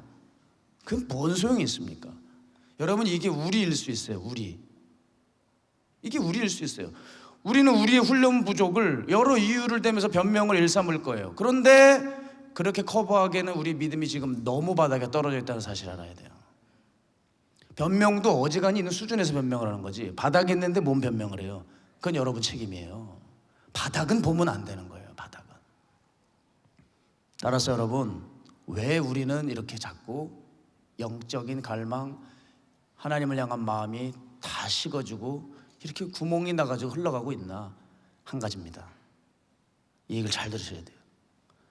하나님의 것을 체화하지 않았기 때문입니다. 이제 우리는 뜬구름 잡는 얘기를 하면 안 돼요. 제가 목사가 되고 나서 많은 예배 사역을 지켜보면서 찬양이나 말씀이나 이런 걸 보면 대단히 추상적이에요. 뜬구름 잡는 얘기를 하고 있어요. 하나님의 나라가 옵니다. 뭐가 오는데? 그건 네가 지금 몽환적으로 잡혀있는 거지. 뭐 원수의 뭐가 무너집니다. 뭐가 무너지는데? 난 이런 생각이 들어요. 가서 네 죄나 회개를 해. 그런 얘기 하지 말고, 괜히 분위기 휘잡지 말고 실질적인 훈련을 하고 나와서 그런 얘기를 해. 어디 유튜브에서 찬양팀이 뭐 하면 그 멘트 그대로 따가지고 하는 거예요. 너무 식상하고, 이게 뭘까? 하나도 에너지가 안 느껴져요. 여러분, 그런 거창한 말 하지 않아도 내가 주님 앞에서 정말 살다가 나와서 우리 주님을 사랑해야 됩니다. 한마디만 하면 그게 얼마나 묵직하고 무게 있게 나가는 줄 압니까? 살다 나와서 얘기를 해야 돼요. 오늘 포스터 타이틀이 뭐예요? 오늘 집회 타이틀이 내 주 앞에서 살아내리라 아니에요. 살아내야죠. 생기가 불어오면 뭐예요? 내가 그 다음부터 생기로 살아난 다음에 군대로 살아가야 돼요. 생기가 불어와가지고 여러분을 살릴 수 있어요. 오늘 이 시간에 여러분을 치유할 수 있어요. 하나님이 여러분을 만져주실 수 있어요. 그 다음이 중요하다고요. 그 다음이 없는데 뭐가 됩니까? 아멘은 잘해요. 그런데 아멘 그 다음이 없어요. 지폐는 있어요. 근데 지폐 그 다음에 변화가 없어요. 이게 다 왜 그래요? 체화가 안 된 거예요. 체화의 힘이 뭐냐면 이런 거예요, 여러분. 체화는 어려운 게 아니라 여기는 어떤지 모르겠습니다만은 여기도 이렇게 집에 들어갈 때 비밀번호 찍으세요? 아니에요? 아, 죄송해요. 이게 문화 차이가 있어서 이게 설명이 안 되겠는데. 그렇다면 어떻게 해야 될까? 그냥 할게요. 지금 제가 묵고 있는 숙소는 비밀번호를 찍어야 돼요. 여러분, 비밀번호 찍을 때 내가 잠을 못 잤건 술 한잔을 했건, 술을 여러 번 했다는 건 아니지만 비몽사몽이건 간에 여러분 비밀번호를 못 누릅니까? 누르죠. 어떻게든 이렇게 눌러요. 그렇죠? 힘이 들어오고 떡이 돼도 눌러요. 이게 뭐예요? 체화예요. 내가 생각하지 않아도 돼요. 기억을 더듬지 않아도 돼요. 자연스럽게 누르는 거예요. 여러분, 그 정도로 내 몸이 기억할 수 있어야 됩니다. 하나님의 말씀이. 그래서 진리의 복음으로 날마다 여러분에게 체화를 시키고 날마다 넣으세요. 그냥 넣으시라고요. 비밀번호 자꾸 누르듯이 여러분 삶 속에 자꾸 성경을 집어넣으세요. 기도를 집어넣으세요. 체화만 되게 하세요. 그러면 위기의 때가 오고 유혹의 때가 올 때 내가 저걸 이겨야 되는데 그러지 않아도 알아서 말씀이 튀어나와요. 알아서 기도하고 알아서 대적하게 돼요. 체화의 힘이죠. 여러분, 불빛이 갑자기 여러분에게 확 비쳐요. 그럼 어떻게 돼요? 야, 불빛이 비치면 너 이렇게 손을 해가지고 이렇게 가리고 피해야 돼. 안 그러면 안구가 상해. 이걸 배워야지 합니까? 제 뒤에 우리 지금 둘째 아이가 있지만 제 애한테 프레시 확 비치면 어떻게 될까요? 이렇게 할 거예요. 이거 가르쳐줬습니까? 누가? 안 가르쳐줬다고요. 그건 자연스럽게 하는 거예요. 그러니까 마찬가지야. 악하고 더럽고 추잡한 사탄의 것들이 올 때 우리가 영적으로 깨어있는 훈련을 하면 그게 들어올 때 딱 알아차리는 거라니까요. 여러분, 그게 돼요. 훈련하면 돼요. 나하고 다른 영이 들어오는 걸 알아차려요. 내 방에 귀신이 오는 걸 알아차려요. 주님과 가까이 있다 뭐가 왔구나 알아차려요. 여러분, 항상 향수가 집에 있다가 어디서 타는 냄새가 들어오면 여러분 그걸 타는 냄새가 이거야 해가지고 그걸 알아야지. 맞습니까? 아니잖아요.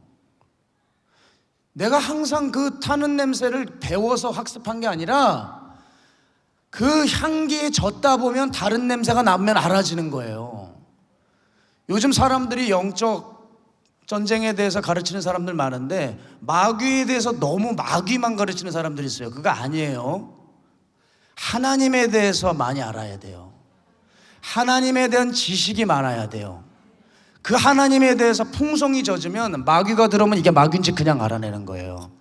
여러분, 위조지폐 감별사들이 어떻게 그 위조지폐 잡아내는 줄 알아요? 밤낮 진짜 지폐를 만지는 거예요. 수천 장, 수만 장을 이게 넘기면서 그 지폐의 두께, 그 지폐의 감촉, 지폐의 향취를 손으로 몸으로 익히는 거예요. 그렇게 익히다가 어느 날 가짜 지폐가 딱 들어오면 딱 걸리는 거예요.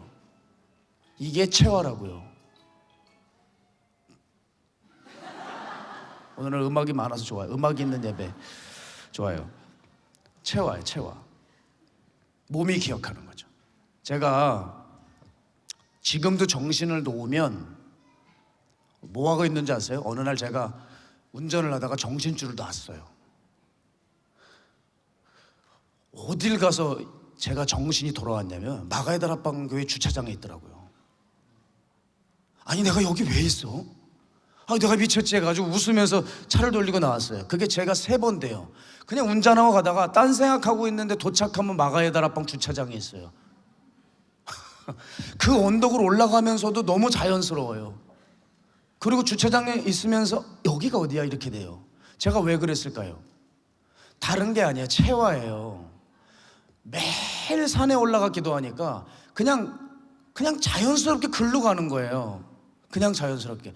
오늘부터 여러분이 집에 가셔서 여러분 테스트 해보세요. 집에 문을 열고 여러분의 몸이 의식하지 말고 자연스럽게 뭘 짚고 뭘 하는지 생각해 보세요. 그게 여러분이에요. 그게 여러분의 인생이라니까요. 여러분, 자고 일어났는데 뭐부터 찾아요? 하면서 하나님의 말씀이 어디 있지? 성경이 어디 있어? 이래요? 눈 뜨자마자 뭐 찾아요? 스마트폰 찾잖아. 여러분, 아무것도 안 와 있어. 그런데 그걸 찾아요. 그리고 스마트폰이 없으면 불안해하고요. 집에 가서 꼭 해보세요. 내가 집에 들어가자마자 뭐 하는지. 그게 여러분에 들어와 있는 거예요. 그렇게 매일매일 내 몸에 들어와 있는 이 습관이, 이게 무서운 것입니다. 그래서 진리의 말씀을 머리로 익히지 말고 손과 발과 몸으로 익히셔야 돼요. 아시겠습니까? 그런 신앙은 흔들리지를 않아요. 그거는 어렵지 않아요. 지금부터 여러분 정해진 시간을 딱 그걸 계속하세요. 아휴, 나 미련한 사람들이 있어. 내가 오늘부터 40장 읽을 거야. 그러니까 안 되는 거라고요. 네 구절 읽을 거야부터 시작하세요. 네 구절도 안 읽잖아요. 두 구절 읽다가 카톡 확인하시잖아요. 네 구절부터 읽자 하세요. 그냥 제발 거창하게 잡지를 마세요. 저도 다 해봐서 알아요. 맨날 다이어리에 40장을 적어놨어요. 되니 그게 안 되죠. 10장부터 읽어야 되는 거예요. 그래서 차근차근 올라가는 거죠. 그렇게 몸에 익어가세요. 그 루틴, 이 영적 루틴, 하루하루 영적 리듬이 있는 사람들이 마귀의 공격에서 승리합니다. 이제는 루틴의 싸움이에요. 루틴의 싸움. 제가 이 기사를 읽고 참 도전을 많이 받았었는데 2010년도에 칠레 북부에서 한 금속 광산이, 그 금속 광산에서 일하던 광부가 그 무너지면서 붕괴해서 거기 고립되는 일이 있었어요. 깊이가 700m 되는 지하에 그 광부들 17명이 떨어졌어요. 그런데 여러분 17일이 지나고 18일이 지나고 나는데 극적으로 다 살아났어요. 거기 들어가 있었던 17명이 아니군요. 33명이 다 살아났어요. 사람들이 기가 막힌 거예요. 어떻게 살아났냐고 묻는데 뭐라고 얘기하는 줄 아세요? 생존 본능 때문에 산 게 아니라 우리는 거기에 던져진 순간부터 첫날부터 나름의 루틴을 짜서 움직였대요. 하루 3번 꼭 기도했대요. 할렐루야. 그 광부 33명이 하루 3번 딱 다니엘처럼 정해서 기도했고, 매일 역할을 정해서 너는 물 담당, 너는 청소, 그리고 너는 체력 운동, 이렇게 각자 체력 운동을 하면서 그 루틴을 딱 짰더니 17일, 18일 그 굉장히 그 긴 시간을 버틸 수 있었다는 거예요. 그 루틴이 만들어낸 신앙의 내공, 이거 무시 못합니다. 여러분, 세상이 무너지고 뭐 영적인 공격을 받아서 교회들이 다 허물어져도 살아남는 사람은 꼭 있어요. 누구냐?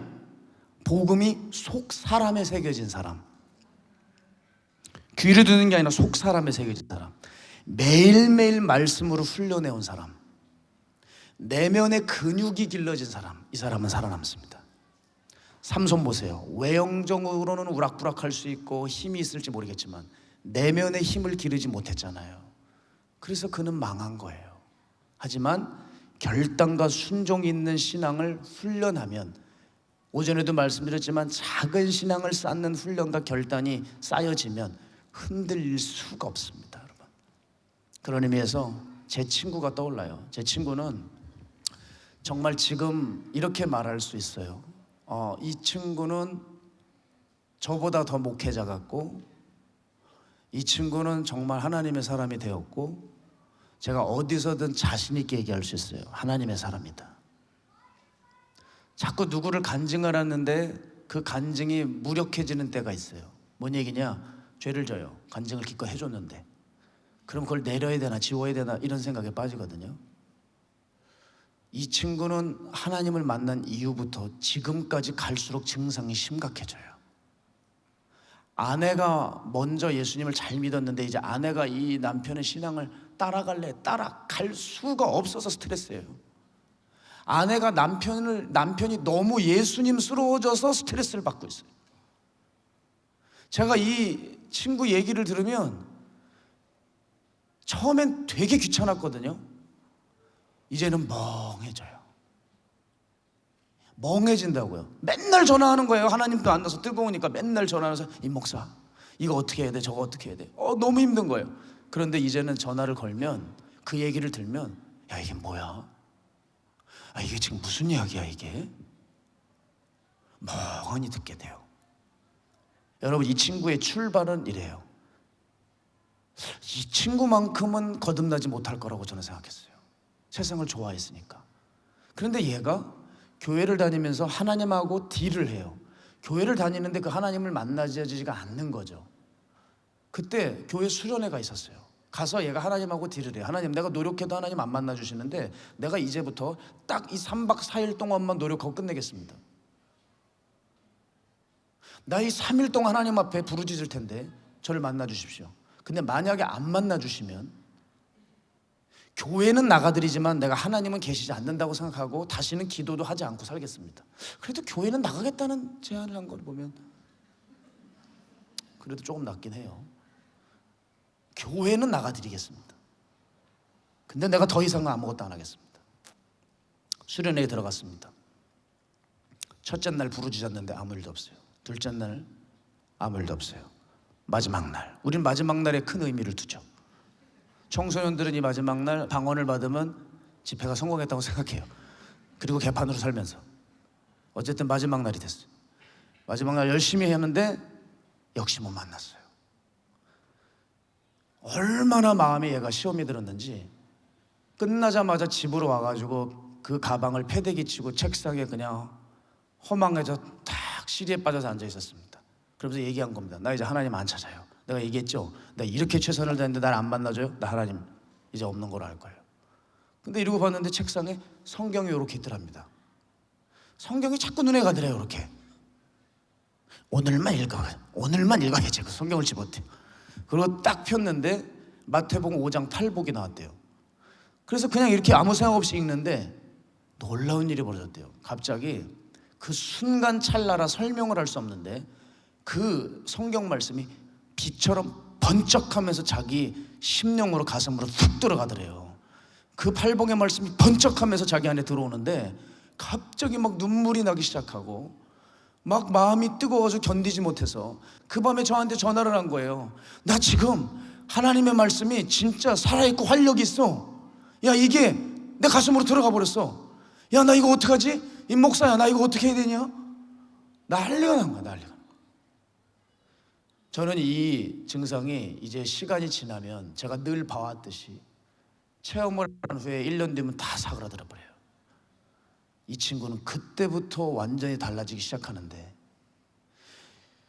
이 친구가 강원도 카지노랜드에서 일을 한 딜러입니다. 예전에 이병헌 씨 나오는 올인을 보고 완전히 꽂혀가지고 내가 최고의 딜러가 될 거야 해가지고 진짜 최고의 딜러가 됐어요. 정성 카지노랜드에서 아주 끝발 있는 딜러가 됐습니다. 실력이 좋아요. 이 친구가 근데 주님을 딱 만나자마자 그 카지노랜드 들어갔는데 그 음악이, 이 친구가 노래를 잘했기 때문에 방송실에서 있었는데 전부 다 사탄 숭배자들을 신청곡이 들어오더래요. 신앙 양심상 자기가 이걸 틀 수가 없고 이건 하나님께서 싫어하시는 가증한 것들 아니야? 이러면서 찬송가를 틀었대요. 여러분, 강원 카지노랜드는 세계적인 도박장입니다. 거기서 찬송가가 나오는 거야. 내가 매일 십자가 앞에, 다들 빠찡코 앞에 서 있는 그들 앞에 난리가 난 거죠. 지금 뭐 하는 거냐고 막 직원들이 나와가지고 야, 이 미친 새끼야, 지금 여기가 어딘 줄 알고 임마 뭘 틀은 거냐고 막. 그러니까 죄송합니다. 그래서 어쩔 수 없어 껐대요. 압박에 눌려서. 그 다음날 또 찬송을 트는데 찬송가는 좀 그러니까 모르게 하려고 뭘 틀었냐면 영어로 된 CCM을 틀었대요. 이걸 틀면 모르겠지. 그런데 거기서 또 할렐루 나오잖아요. 그러니까 도박을 하다 할렐루야 하니까 저 새끼 또 저거 병도 졌다고 그래가지고 사람들이 또 뛰쳐오고 너 미쳤냐고 막 이렇게 된 거예요. 그러니까 이게 또 머리를 쓴 거야. 그래 어떡하지? 그래도 이 세상 음악을 틀 수 없는데 여기서 내가 여기를 변화시켜야 되는데, 그래서 지혜를 얻었고 뭘 틀었냐면 경음악을 틀었대요. 찬양 경음악. 이건 모르겠지. 그래서 아름다운 찬양의 그 피아노 소리를 경음악을 딱 튼 거예요. 그랬더니 사람들이 뭔가 마음이 따뜻해지더래요. 흐물흐물 녹는데 같은 여자 직원이 오더래요. 오더니 오빠 나 이상하게 이거 듣는데 눈물이 나 그러더래. 그러면서 이 친구가 거기서 전도를 하기 시작하는 거예요. 그런데 결국은 저한테 이러더라고요. 임 목사님, 나 근데 진짜 여기 못 있겠어. 내가 노력을 해보려고 정말 애를 썼거든. 근데 나 여기 있다가 진짜 영적으로 죽을 것 같다. 그래가지고 아내랑 상의도 없이 사표 써가지고 사장님한테 인사하고 나온 것도 아니고 그냥 제쳐고 통보하고 나와버렸어요. 그래서 아주 제명이 돼버렸죠. 얘는 그때부터 살아가는 수준이 바뀌어져 버렸습니다. 돈을 많이 벌었어요. 이제는 봉급이 반토막이 나버렸고 좋은 차도 탈 수 없고 이제 그 좋았던 넓었던 집도 작은 집으로 이사를 해야 했어요. 그리고 이 친구가 공부해서 선택해서 얻은 직장이 어디냐면 동사무소 직원이 됐습니다. 어디를 들어가나 봤더니 사회복지과 직원이 돼서 장애인들 파트를 들어갔더라고요. 거기서부터 얘는 뭐라고 얘기하냐면, 나는 아무리 생각해도 하나님이 장애인들에게 보내신 선교사 같아. 그러면서 사진을 하나 찍어서 저한테 보내줘요. 보니까 장애 신학 이렇게 돼 있어요. 장애인들을 섬기는 신학이라는 책을 사가지고 얘가 이거를 보면서 이 이웃들을 어떻게 섬길지 노력하더라고요. 제가 최근에 전화를 받았습니다. 제가 이 전화를 받고 또 멍해지는 거예요. 이 친구하고 45분을 통화했는데 40분을 무슨 얘기만 하는 줄 아십니까? 장애인 얘기만 해요. 40분을 장애인 얘기만 해요. 전 장애인 얘기만 들었어요. 이 친구가 저한테 그래요. 야, 내가 타고 있던 차를 폐차했어. 야, 그럼 너 어떻게 가족들하고 같이 살고 너는 출근하냐? 그랬더니 나 요즘은 걸어 다녀. 그러면 가족들은 어떻게? 그냥 버스 타고 대중교통하고 어디 뭐 갈 때는 어떻게? 뭐 그냥 서로 어디서 만나자 그러고 만나. 이게 뭔가 좀 이상한 거예요. 그래? 야, 근데 있잖아, 내가 폐차를 한 게 참 좋다. 내가 차가 있을 때 차로 장애인들을 실어 날랐어. 근데 차가 없으니까 이제 장애인을 내가 같이 걸어서 그들 집에 데려다 줘. 그러다 보니까 장애인들과 더 가까워졌고 이 장애우들의 세계로 내가 들어간 것 같아서 이 사람들과 더 가까워진 것 같아서 내가 너무 행복해. 아니, 제가 그 얘기를 듣는데 멍한 거예요. 야, 이게 뭐지? 45분을 통하고 끊었는데 장애인 얘기만 해요. 이 친구는 누구보다도 복음을 살아내고 있잖아. 어떻게 그날 수련회 맞춰서 집으로 돌아온 날 그 팔복 말씀 한 번 받고 나서 어쩜 이렇게 귀하게 살아갈까? 저도 사실 체험이 있거든요. 근데 이 친구보다 더 좋은 체험도 있었겠죠. 뜨거운 체험들. 제가 못 따라가요. 어떻게 이렇게 살아갈 수가 있지? 정말 가면 갈수록 증상이 심각해져요. 저는 그래서 누가 뭐라 해도 이 친구를 자신 있게 얘기해요. 자신 있게. 거듭났다고. 아, 사람이 거듭난 게 이런 거구나. 어쩌면 눈이 열려서 살아가는 삶이 이렇게 바뀌어졌을까? 저는 이 친구를 이렇게 요약하고 싶어요. 사랑하는 것이 바뀐 사람. 가까이 하는 것이 달라져 운명이 바뀐 사람. 오늘 그것이 이루어지는 여러분 되기를 축복합니다. 그걸 이뤄내셔야 돼요. 여러분 이 시간에 각자의 관심에서 이제 벗어나야 돼요. 그걸 깨트려야 돼요. 그렇지 않으면 정말 큰 화가 있을 수 있어요. 제가 이 말씀 드리고 이제 말씀 마치고 좀 기도하는 시간을 가질 텐데, 어느 날이었어요. 교회에서 기도하는데 주님께서 이 말씀을 하시는 거예요. 너는 일어나서 내 죽어가는 영혼들에게 복음을 전해라. 그때 제가 죄송하지만 그때 순간 약간 마음이 그냥 그랬어요. 아니 주님, 제가 나가서 늘 전도하는 거 아시잖아요. 어떤 죽어가는 영혼이요? 이미 다 죽어가는 영혼 아닙니까? 그렇게 기도를 했을 때 뭔가가 하나가 싹 스치고 지나가요. 바로 교회 앞에 있는 대학병원 병동 안병동을 생각나게 하시더라고요. 그때 깨달았어요.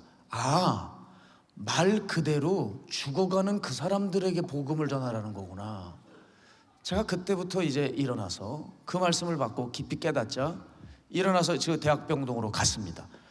갔는데 여러분, 하나님의 뜻대로 하는 순종은요 바로바로 응답이 돼요. 오전에도 말씀드렸지만 바로바로 순종을 했더니 거기 어떤 분을 만나는데 그분이 제가 안병동으로 들어가니까 목사님이 여기 왜 오셨네요. 그래서 저를 아세요? 그랬더니 여기 길튼교회 목사님 아니냐는 거예요. 맞다고. 그랬더니 자기가 사실은 야쿠르트를 판매하고 있지만, 야쿠르트 아줌마였어요. 야쿠르트 판매를 하고 있지만 사실은 자기는 여기 7년째 안병동에서 복음 전도를 하고 있는 복음 전도자의 삶을 살았대요. 항상 기도했대요. 같이 전도할 수 있는 동지를 만났으면 좋겠다 했는데 지금 목사님이 안병동에 전도한다 그러셔서 깜짝 놀랐다는 거예요. 그러더니 이분이 막 흥분을 해서 목사님 전도를 정말 하실 거냐? 할 거라고. 너 저 꼭 해야 된다고 그랬더니 그러면요 막 이래. 그러면서 이제 노하우를 알려주는 거예요. 일단 이 한 가지를 기억하면 됩니다. 우리가 전도하다가 간호사한테 걸리면 끝입니다. 지금까지 쌓아왔던 모든 것들이 다 무너진대요. 걸리지를 말아야 된대요. 하여간 알았다, 나 그거 자신 있다. 그래가지고 제 나름대로 연기를 하는 거예요. 간병인들이 어떻게 했는지 생각하면서 이제 그때부터 간호사의 눈을 피하는 소위 007 작전이 시작이 됐죠. 화장실에 들어가서 외투를 벗어놓고 이렇게 난방을 소매를 풀러가지고 마치 간병인인 것처럼 하면서 이러면서 뭐 다니고 뭐 하여간 뭐 물건 가지고 나오는 척하고 이러면서 쓱 들어가서는 이제 예수님 복음 전하고 안수해주고, 그리고 또 도망 나와가지고 또 다음 칸으로 가고 다음 실로 가고 제가 이 작업을 꽤 오랫동안 했습니다. 근데 이걸 하다 보면 문제가 있습니다. 여러분 안병동 병실 못 가보셨죠? 시한부 인생들 계속 만나고 다니다 보면 사람이 어떻게 되냐면 울적해져요. 그 시한부 인생들 그 병실에 가면 죽음의 영들이 있거든요. 그러면 이게 저한테 전이가 되는 것 같아요. 저도 다운이 돼요. 저도 울적해요. 저도 우울해져요. 그리고 그렇게 불쌍해요. 그러니까 그렇게 한번 돌고 나오면 이게 여운이 가시질 않아요. 이게 전이가 된다는 거죠. 질병만, 세균만 전이가 되는 게 아니라 감정도 전이가 돼요. 감정이 전이가 되어버리니까 마음이 너무 힘이 들어요. 어떻게 해야 되지? 그래서 기도했어요. 하나님, 나 이거 언제까지 해야 될까요? 왜냐면 제가 이거 약을 먹어야 됩니까? 이런 기도까지 했습니다. 그러나 계속 했었던 날이 있어요. 그러다가 잊지 못할 한 부부를 봤어요. 저는 정말 많은 사람들을 만났고 그렇게 중들을 많이 기도해 줬던 것 같아요. 무당들, 그렇게 무당들 중들이 암에 걸려 마지막으로 가는 분들이 많았어요. 원래 머리를 밀었던 분들이지만 항암 치료로 이제 아예 그냥 밀리고 그냥 불교를 섬기지만 제가 가서 기도해 드리고 또 그들에게 복음을 전하고 같이 손잡아 드리고 그 일을 많이 했거든요. 제가 그 병실에 아주 오랫동안 무당을 우상을 섬겼던 분을 기도를 해주고 났는데 옆 테이블을 이렇게 봤는데 바로 옆에 한 40대 초반? 30대 후반 되는 젊은 부부가 있었어요. 근데 아내가 암으로 죽어가고 있었고 남편은 모자를 쓰고 있었고 그 아들 녀석은 자기 엄마가 이제 곧 죽는 것도 모르고 철없이 게임을 하냐고 정신이 없었어요. 제가 이렇게 병명을 봤더니 췌장암 써 있더라고요. 췌장암 말기였어요. 머리는 항암 치료로 다 빠져 있었고 이 머리에서는 송골송골 그 식은 땀들이 이렇게 배어 있었습니다. 제가 차마 지나가지를 못하겠어요. 그래서 제가 그분들에게 신분을 그만 밝혔습니다. 나는 목사인데 내가 혹시 당신의 아내를 위해서 기도해줘도 되겠냐? 해달래요. 근데 그 해달라는 그 눈빛이 얼마나 간절했는지 몰라요. 그 남편도 목사님, 우리 아내 기도를 해주세요. 이 아내는 지푸라기 하나라도 잡으려고 하는 그 마음으로 기도를 받겠대요. 기도를 했습니다. 손을 얹자마자 얼마나 식은 땀에 차가운 땀에 축축히 젖었는지 얼마나 불쌍했는지 몰라요. 제 나름대로 정성껏 기도를 해주고 손을 떼고 이제 복음을 잠깐 전하고 가는데 발이 안 떨어지더라고요. 그러나 저는 가야 했기에 뒤를 돌아서 가는데 한번 뒤를 돌아보고 싶었어요. 발이 안 떨어지니까 슬쩍 돌아봤더니 그 남편의 그 표정이 있습니다. 그 아내를 보는 그 표정. 세상에 저렇게 슬픈 눈빛이 있을까? 여보, 힘들지? 하면서 손수건으로 이렇게 땀을 닦아주더라고요. 그게 아직도 눈에 그렇게 선해요. 얼마나 불쌍한지, 얼마나 마음이 괴로웠는지 몰라요. 여보, 힘들지? 이렇게 닦아줘요. 지금이라도 왈칵 울 것 같은 그 슬픈 눈빛. 그분이 사셨는지 죽으셨는지 저는 모릅니다만은 저는 그렇게 내려왔어요. 내려와가지고 이제 1층으로 와서 제 교회 있는 쪽을 가는데 교회를 가다 보면 큰 고깃집이 하나가 있었어요. 거긴 유리가 통유리로 돼서 안에 있는 사람들이 이제 다 보입니다. 그런데 그 낮에 천년만년 살 것 같이 술을 퍼마시고 그렇게 고기를 먹고 희희낙낙 좋아하고 있었어요. 제가 그 모습을 가만히 가지 못하고 쳐다보고 있었습니다. 아마 다른 테이블에서 저 사람 왜 우리 쳐다보지 그랬을지도 몰라요. 그냥 멍하니 쳐다봤어요, 안을. 그게 왜 그랬냐면 요 한 블록 사이에 일어나는 일이 너무 온도 차이가 큰 거예요. 여기는 지금 인생의 마지막을 다하는 사람들이 그 마지막에 생명의 그 꺼져가는 심지를 붙들고 아우성치고 있었고, 여기는 세상에 뭐 끝나든지 말든지 상관도 없이 천년만년 살 것처럼 그렇게 퍼마시고 놀고 있는 거예요. 어떻게 이렇게 차이가 날 수 있을까? 저는 이런 생각이 들었어요. 나는 여기서 지금 고기 먹고 술 먹고 있는 이 사람들보다 지금 얼마 남지 않았지만 저 사람들이 훨씬 행복하다고 생각한다. 저게 훨씬 의미 있는 삶이야. 그 생각을 하는 찰나에 갑자기 주님께서 두려운 마음을 콱 주시는 거예요. 뭐냐면 바로 이 고깃집에 있는 이 사람들의 모습이 네가 섬기고 있는 교인들일 수도 있겠다는 생각이 들었어요. 대부분 많은 사람들이 언젠간 죽음을 맞이해야 되는데 그 죽음을 준비하지 않고 있다는 마음을 쾅 주시는데 그렇게 두렵더라고요. 내가 나름대로 매주 천국과 지옥 복음을 외쳤는데 누가 뭐라 그래도 회개해야 된다. 우리 정말 천국 가야 된다. 내가 제일 두려운 게 뭐냐면 목사로 살면서 주님 앞에 갔는데 너는 과연 그 목회를 하면서 몇 명을 천국을 보냈냐고 주님이 물으실 때 넌 그게 제일 두려워요. 1000명, 2000명, 10,000명, 20,000명 하는 것보다 그러면 뭐합니까? 네가 섬겼던 그 교인 중에 단 한 명도 천국에 들어오지 못했다. 그럼 어떡할 겁니까? 그 목사는 끝난 거예요. 전 적어도 사람들이 저에 대해서 뭐라 그러든 간에 주님 앞에 갔을 때 이 얘기를 듣고 싶어요. 너 수고했다. 그래도 너는 이 땅에 살면서 많은 자녀들을 내게 올려보냈다. 그 얘기만 해주신다면 저는 너무 행복할 것 같아요.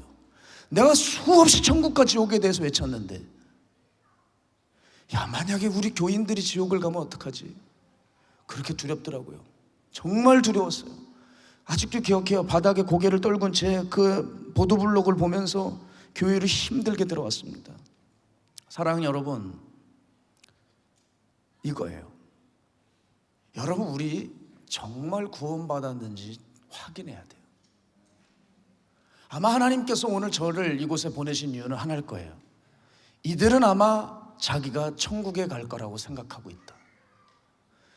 그러니 너는 저들을 흔들어 깨워서 어디로 가고 있는지, 나는 천국을 가고 있는지 지옥을 가고 있는지를 깨닫게 해라고 하셔서 저를 이곳으로 보낸 게 아닌가. 비행기 내내 그 생각했습니다. 언제 이 말씀을 풀을까 했어요. 저는 생각보다 밝고 즐겁게 이 집회를 사실 왔어요. 근데 비행기를 탔는데 그게 아닌 거예요. 주님은 얼마나 무겁게 마음을 엄숙하게 하시고 진지하게 하시는지. 그렇구나, 하나님이 이 한 영혼 한 영혼을 얼마나 소중하게 여기시는지. 나 같은 쓸데없는 종을 보내셔서라도 혹시 이 중에서라도 한 명이라도 건지게 하시려고 하시는구나. 저는 그래서 이 메시지를 전하지 않으면 저는 직무유기입니다. 저는 여기 올 필요가 없는 거예요. 그래서 이 집회 3일 동안 꽤 마음이 무거웠습니다. 한편 한편의 설교를 집회 나갔던 거 가지고 그냥 서지 않았어요. 제 나름대로 고심하면서 나왔어요. 왜? 그래야 하나님 앞에 책임을 다할 것 같으니까. 사랑하는 여러분, 제가 정말 중요한 질문 하나 드릴게요. 여러분 정말 구원 받으셨습니까? 구원은 내 입으로 아멘 한다고 받는 게 아니에요. 나더러 주여 주여 하는 자마다 다 천국에 들어갈 것이 아니라 다만 내 하늘에 계신 아버지 뜻대로 행하는 자라야 들어가리라 했습니다. 나더러 선지자 노릇하고 귀신을 쫓아내고 많은 권능을 행했던 자들이 내게 왔다. 여러분, 이게 심판날의 모습을 주님께서 이렇게 보여주시는 거예요. 심판날이 되면 수많은 능력의 종들, 세계적인 부흥사들, 대단한 하나님의 사람들이 선다는 거예요, 주님 앞에. 그래서 자기의 업적들을 얘기하는 거죠. 근데 주님께서 뭐라 그랬어요? 나는 너를 도무지 알지 못하니 불법을 행하는 자들아 내게서 썩 떠나가라. 여러분, 이게 심판날의 현실이라고 하는 것이죠. 지금 제가 설교하고 있다고 해서 제가 천국에 간다는 보장이 있는 게 아니에요. 내가 하나님의 뜻대로 살아가고 종답게 살아가지 않으면 저도 지옥일 겁니다. 여러분 정말 구원 받으셔야 돼요. 내 신앙을 꺼내보셔야 돼요. 내가 정말 십자가에 맞게 살아가고 있는지를 확인하셔야 돼요. 지금 마지막 때입니다. 여러분, 마지막 때라서 마음이 식어지는 속도가 급속도로 늘어날 거예요. 제 마음은 굉장히 급해요. 여러분, 이게 만약에 1970년대 80년대 설교라면 기회가 있을 수 있어요. 그때 한국교회 강력하게 성령의 역사가 임했으니까. 그러나 지금은 쇠락의 때입니다. 마귀의 때예요. 마지막 때입니다. 영적 전쟁의 끝물에 와 있는 때 같아요. 이곳저곳에서 기근과 지진이 일어나고, 마태복음에 나오는 그 마지막 때 일어나는 그 장들에 나오는 소재들이 거짓말처럼 그대로 다 일어나고 있잖아요, 요즘에. 그때 너희들은 이 때가 마지막이 온 줄로 알아라 라고 예수님이 말씀하셨는데, 그것이 곧 종말이 아니라 재난의 시작이다. 그것이 시작 사인이다. 이곳에서 홍수가 나고, 여기저기서 기근이 일어나고, 여기저기서 국가들이 일어나 서로 분쟁을 하고, 서로들의 마음이 식어질 때 기억해라, 재난의 시작이다. 마지막 때의 시작이라고 주님이 말씀하셨어요. 근데 마지막이라고 했는데 우리는 마지막인 줄 모르고 뉴스에 보고 늘 쏟아지는 뉴스 기사에 여기 젖어서 이게 마지막인지 생각을 못하고 있는 거예요. 여러분, 마지막 때예요. 그리고 이 하나님의 시간표 안에 마지막 때가 있지만 또 여러분 개인의 종말이 가까워오고 있어요. 여러분의 죽음의 때가 가까이 오고 있어요. 누구는 20년 남았고요, 누구는 5년 남았을 수 있어요. 죽음을 준비하셔야 돼요. 영적인 전투를 치러야 돼요. 지금 눈에 보이지 않는 영적 전쟁이 있어요. 제가 아쉬운 것은 이제 여러분이 말씀을 조금씩 듣기 시작하는 것 같아요. 영적으로 조금씩 열리고 깨닫고, 그러나 저는 또 가야 하고, 이게 참 속상해요. 그래서 그냥 일주일을 더 그냥 확 해버릴까 하려다가 말았어요. 여러분, 각자 지불해야 될 싸움이 지금 시작됐습니다. 여러분, 이 전쟁에서 지면 안 돼요.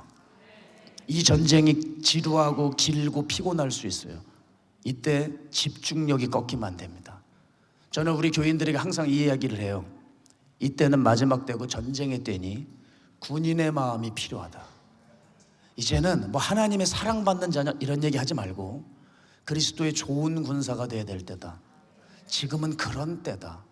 때를 알고 때에 맞춰서 자기의 정체성을 가져가라. 군인의 체질이 있으셔야 됩니다. 지금 세상의 죄의 화력이 굉장히 거셉니다. 여러분, 방심하면 코베 가도 모르는 세상이 됐습니다. 오늘 우리의 마음이 어디에 속해 있는지 확인하셔야 돼요. 내가 뭘 가까이 하고 있는지 확인하셔야 돼요. 내가 통제받고 있는 주체가 뭔지 확인하셔야 돼요. 그게 여러분의 운명을 결정지을 것입니다. 여러분에게 어떤 싸움이 있으셨습니까? 지금까지 싸움이 없으셨더라도 앞으로는 싸움이 있으시길 바랍니다. 참 제자가 되기 위한, 그 참 제자가 되기 위해서 마땅히 대가를 지불할 수 있는 그 싸움이 여러분에게 있어서 하나님이 이 마지막 때에 반드시 여러분을 쓰셔야 됩니다. 저는 부탁드립니다. 성도가 예수님을 믿고 난 후에 두 가지 목표를 가지고 있어야 돼요. 첫 번째는 구원받는 것이고, 두 번째는 쓰임받는 겁니다. 여러분, 기왕 예수 믿은 거 복음의 거룩한 통로로 좀 쓰임을 받다가 주님 앞에 가셔야 되지 않겠습니까? 그냥 나와 내 가족만 겨우 예수 믿고 겨우 구원받고 천국 가시겠습니까? 그거 가지고 안 되죠. 이젠 영향력을 미쳐야 돼요. 쓰임 받으셔야 돼요. 여러분의 가정을, 여러분 개개인이 쓰임 받아서 여러분을 누군가가 만났을 때 그가 예수를 알고 그가 거듭나고 주의 제자로 거듭나고 살아갈 수 있는 그런 선한 영향력을 미치는 여러분이 되셨으면 좋겠어요. 바라기는 하나님께서 여러분의 재능과 시간과 여러분의 건강과 재산 모든 것을 다 사용하셔서 당신의 나라가 확장되고 많은 영혼들이 주님 앞에 돌아올 수 있는 그 일에 꼭 쓰임 받으시는 여러분 되시기를 다시 한번 주님의 이름으로 축복하면서 우리 시간 함께 좀 통성으로 기도했으면 좋겠어요. 자, 우리 시간 기도할 때 제가 말씀드렸죠. 여러분, 이 영적 전쟁에서 이기려면 말씀과 영적인 것이 체화가 일어나야 됩니다. 맞습니까? 하나님, 이제 타성에 젖은 신앙 오늘로 끝입니다. 습관적이고 이기적인 신앙 오늘로 끝입니다. 주님, 작은 말씀 들었다면 오늘 이것을 내 몸으로 익히게 하여 주셔서 다시 주님을 위해서 달려가며 영적인 고지를 향해 뛰며 장애물들을 쳐 부수며 이겼던 우리의 승리의 전적들이 추억이 아니라 오늘 현실이 되게 하여 주시옵소서. 지금 내가 싸워 이기는 자가 되게 하여 주시옵소서. 결단하면서 주여 오늘 내게 말씀하여 주시면, 내게 영을 부어주시면 이것을 귀히 여기고 지키겠습니다. 잃어버리지 않겠습니다. 사단의 입에 넣지 않겠습니다. 주여 귀히 간직하여 아버지 앞에 쓰임받겠습니다. 이기는 자 되게 하여 주시옵소서. 우리 결단하며 주님 이름 3번 외치고 기도합니다. 주여!